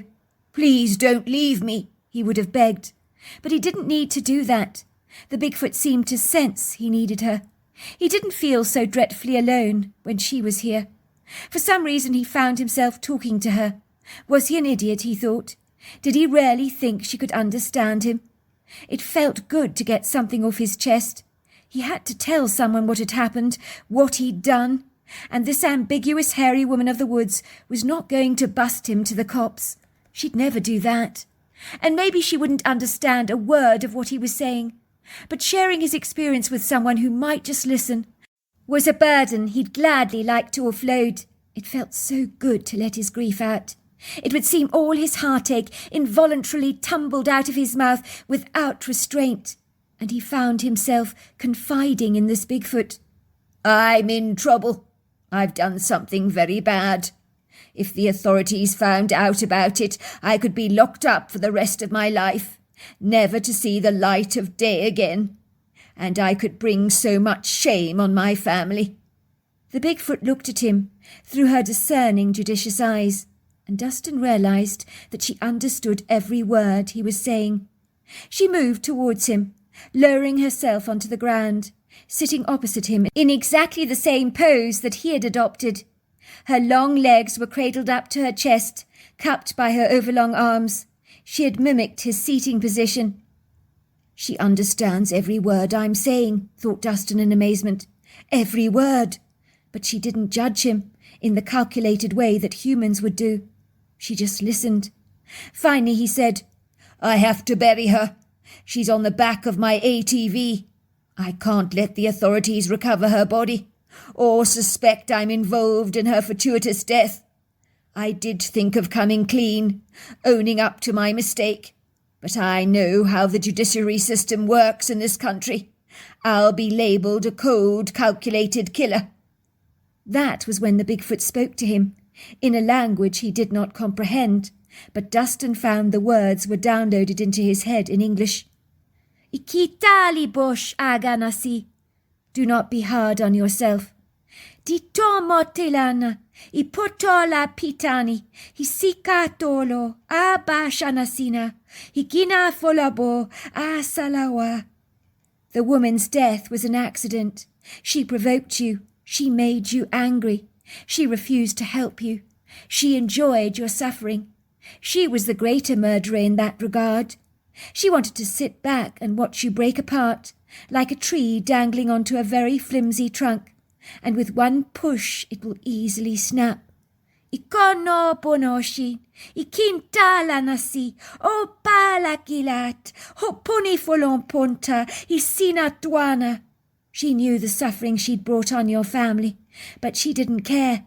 You lashed out, you were upset. Everyone lashes out when they're upset. "Ikoton amakalinat, hisito bashakanasi, hilo vaginala." Her desire to hurt you meant she was not innocent. She didn't want to save you, but destroy you. She wanted to watch you suffer. "Impontilan, o gosh nakila, ho valakidetilapon, hisido lokono, hilangui ansavi." In my people, we would describe you as the victim, the woman as the predator. If one of my people hogged everything for themselves, refusing to help, when help was needed, we would not hesitate to take them out. "Ikitino opokilatana ajikaliko." In our way of thinking, being merciless is being murderous, being unkind is being villainous, not helping a friend in need is traitorous and treacherous.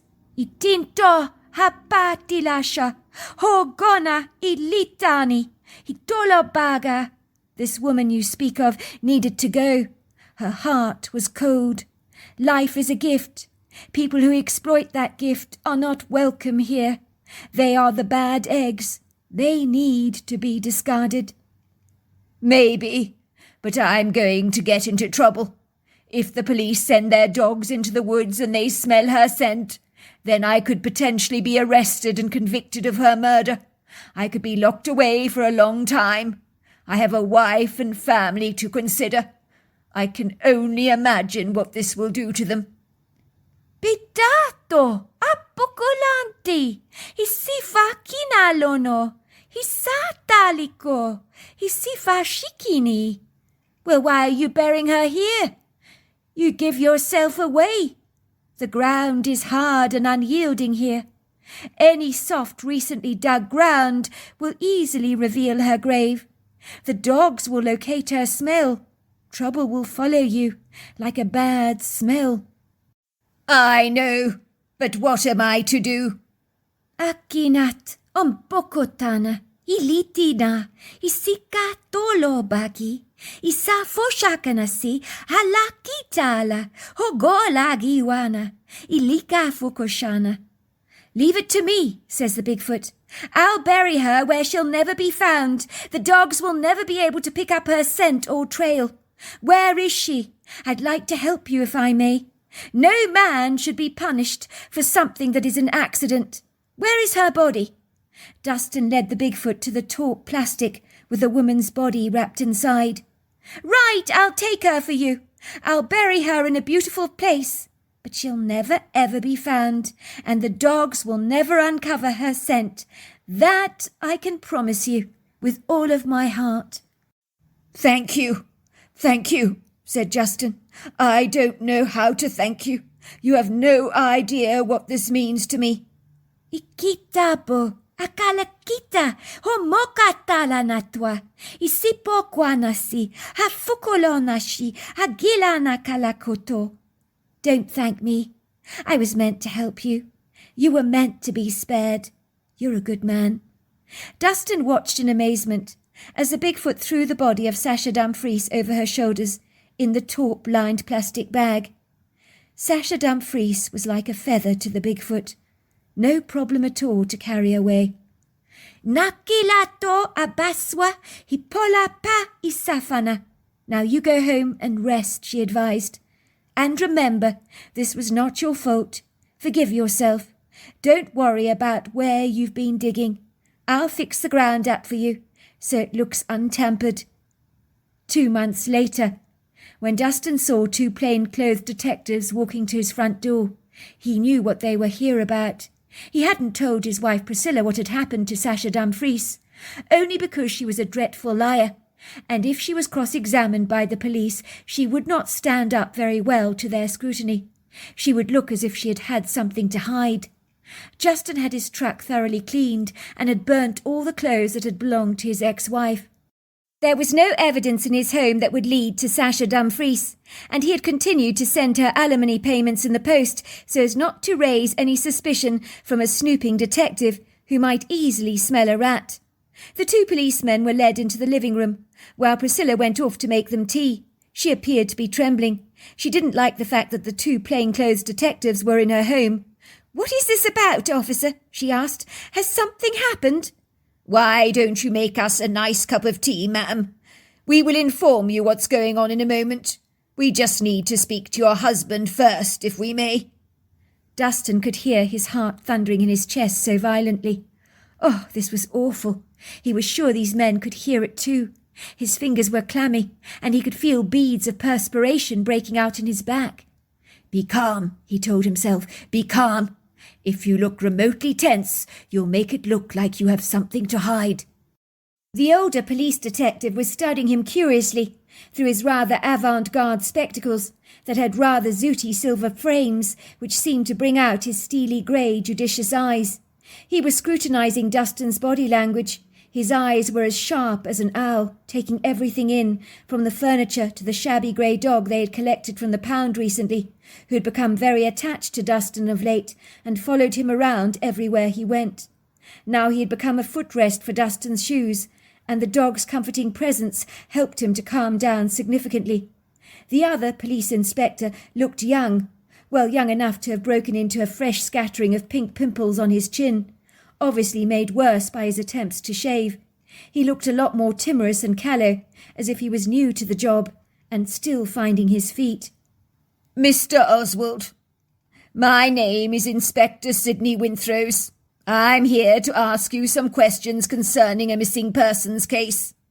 It would seem your ex-wife, a Miss Sasha Dumfries, appears to have gone missing. We received a very worried call from a concerned sister of hers, a woman called Selina Dumfries. She told us that her sister Sasha appears to have gone away on a holiday, taken her luggage and clothes, emptied the fridge. In the beginning, she wasn't concerned. She describes her sister Sasha as highly impulsive, often taking last-minute cruises, and never getting in touch, so she wasn't worried. But when she didn't hear from her sister for over 2 months, she has reason now to believe that something dreadful may have happened to her." "That's awful," said Dustin, trying to look concerned by furrowing his brow. "I was wondering, Mr. Oswald, when was it last when you saw your ex-wife?" "I haven't seen her for 7 years, Mr. Winthrose. We were married for 10 years. I'm still sending her alimony payments, 20 years on." "I believe so. I do understand that over 7 years ago, according to her sister, you went to visit her. You wanted her to stop asking you to pay her alimony. Is that right?" "That's right, Inspector. I did. That woman has bled me dry over the years." "I take it she insisted you continued paying her alimony. Is that right?" "That's right." "What's this about, officer?" asked Priscilla, coming into the room rattling a tray laid out with china cups and chocolate shortbread cookies. Dustin looked at his wife. "It's Sasha Dumfries. Apparently she went away on a holiday, possibly a cruise. Hasn't been seen since. She's now considered a missing person. I told these gentlemen here I only saw her 7 years ago.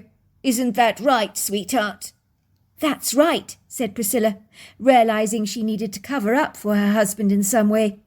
"Look, Inspector, she said, handing him a large cup of tea. "I'm going to be straight with you. Lay it all out. I don't know why Sasha Dumfries has gone missing, but we have not seen that nauseating woman for 7 years. That woman is a blood-sucking leech. My husband divorced her. She suffocated him. I assure you we have nothing to do with her disappearance.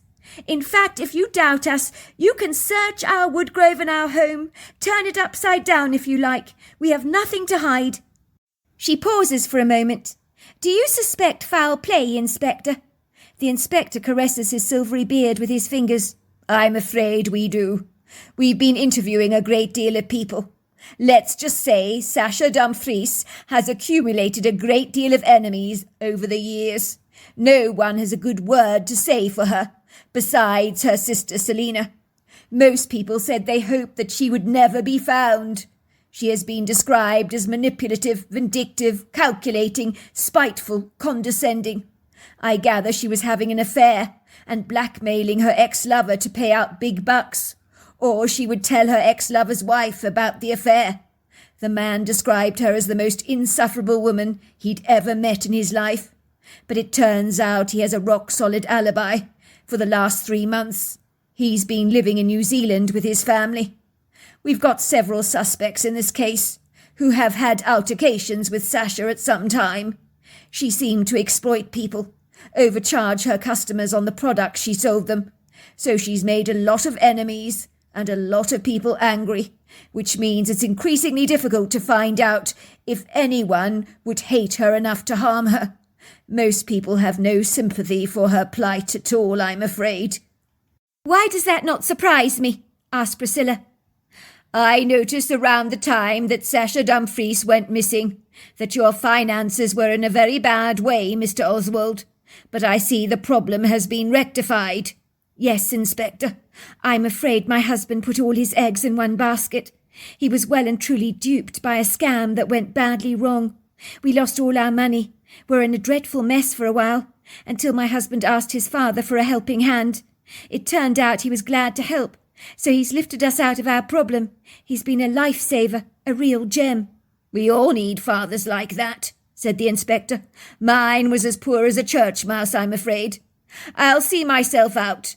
And if you don't mind, Mrs. Oswald, I would like to take you up on your offer and send some men with dogs to scan your woodgrove. We would also like to look over your house and car, if we may." "But of course," said Priscilla. "Be my guest." Once the police had gone, Priscilla asked her husband what had happened that fateful inauspicious night when he went to visit Sasha Dumfries. "I know you were responsible in some way for her disappearance. The way you looked when you came home that night after visiting her. I've never seen you look so haunted. Remember, you said you needed your space. You went off to the barn for hours and came back stinking to high heaven of smoke. What were you up to? You need to tell me everything, or how can I possibly help you?" "Well, I was burning up a large pile of Sasha's clothes, if you must know. When I met up with her that late afternoon, she was telling me she'd never let me off the alimony payments. She was toying with me, thoroughly enjoying herself, thrilled about our desperate struggles financially. So in a heated rage, I spontaneously lashed out at her, punching her in the face. She fell backwards on top of the wrought iron table, dying instantly." "Oh, my God!" gasped Priscilla, clasping her hand over her mouth. "You didn't! What did you do with her body?" "That's all been sorted out. The body is far, far away. It'll never be found." 30 years later, Caroline is standing over her father's deathbed. He's got an advanced form of bladder cancer, and that is when he tells Caroline the story of Sasha Dumfries and how a Bigfoot disposed of her body. "The Bigfoot helped you," gasped Caroline. "That's extraordinary. You know, Dad, I know you're not a murderer, and what happened was clearly an accident. But I can't imagine how dreadful it would have been if we hadn't enjoyed these last 30 years with you, and that you'd ended up rotting in a prison cell. You'd have never met your grandchildren. You'd have missed out so much. The Bigfoot was right. She was the real murderer. She could have helped you. You had to pay alimony for 20 years, and she still wanted more and more. Furthermore, she was enjoying your distress. Thank God the police never found anything when they were searching that woodgrove. That Bigfoot was true to her word. I want you to take this note to the police once I'm gone, said Dustin, handing his daughter a manila envelope. I never revealed where I put the body in the note, but I do explain I was responsible for her death, which was an accident.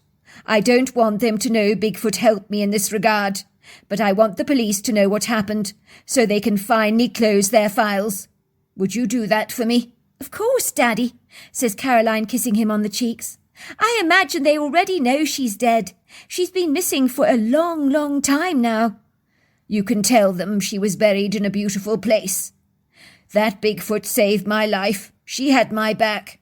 You know, Caroline, she was determined to get me out of trouble, and she did. If I had buried Sasha Dumfries in our woodgrove, those hounds would have spotted her body, found it in record time, and I would have been flung into prison. I have never raised my hand to anyone, Caroline, but when that woman toyed with me that day, I just whipped it out, and that was that, and she was a goner. You've been quite accident-prone all your life, Dad, chuckles Caroline. Any lessons you'd like me to learn from your mistakes, she teases. Her father sits upright. Always listen, Caroline, to older and wiser people who have the benefit of experience behind them. Don't always trust your own judgment. Get advice, weigh the options, and then decide. Don't presume to know better. That's exceedingly arrogant. So there you are. That's my story. Well, hello there. I hope you enjoyed the Omnibus edition. We've got many more coming our way for you to listen to. Sending you love wherever you are in the world, in North America, Canada, Kenya, wherever you may be. I send you lots and lots of love. Thank you for listening to my Omnibus, and I really do hope you enjoyed it, because that's the whole idea about it, is to give you some interesting stories to listen to. So until next time, goodbye and good night.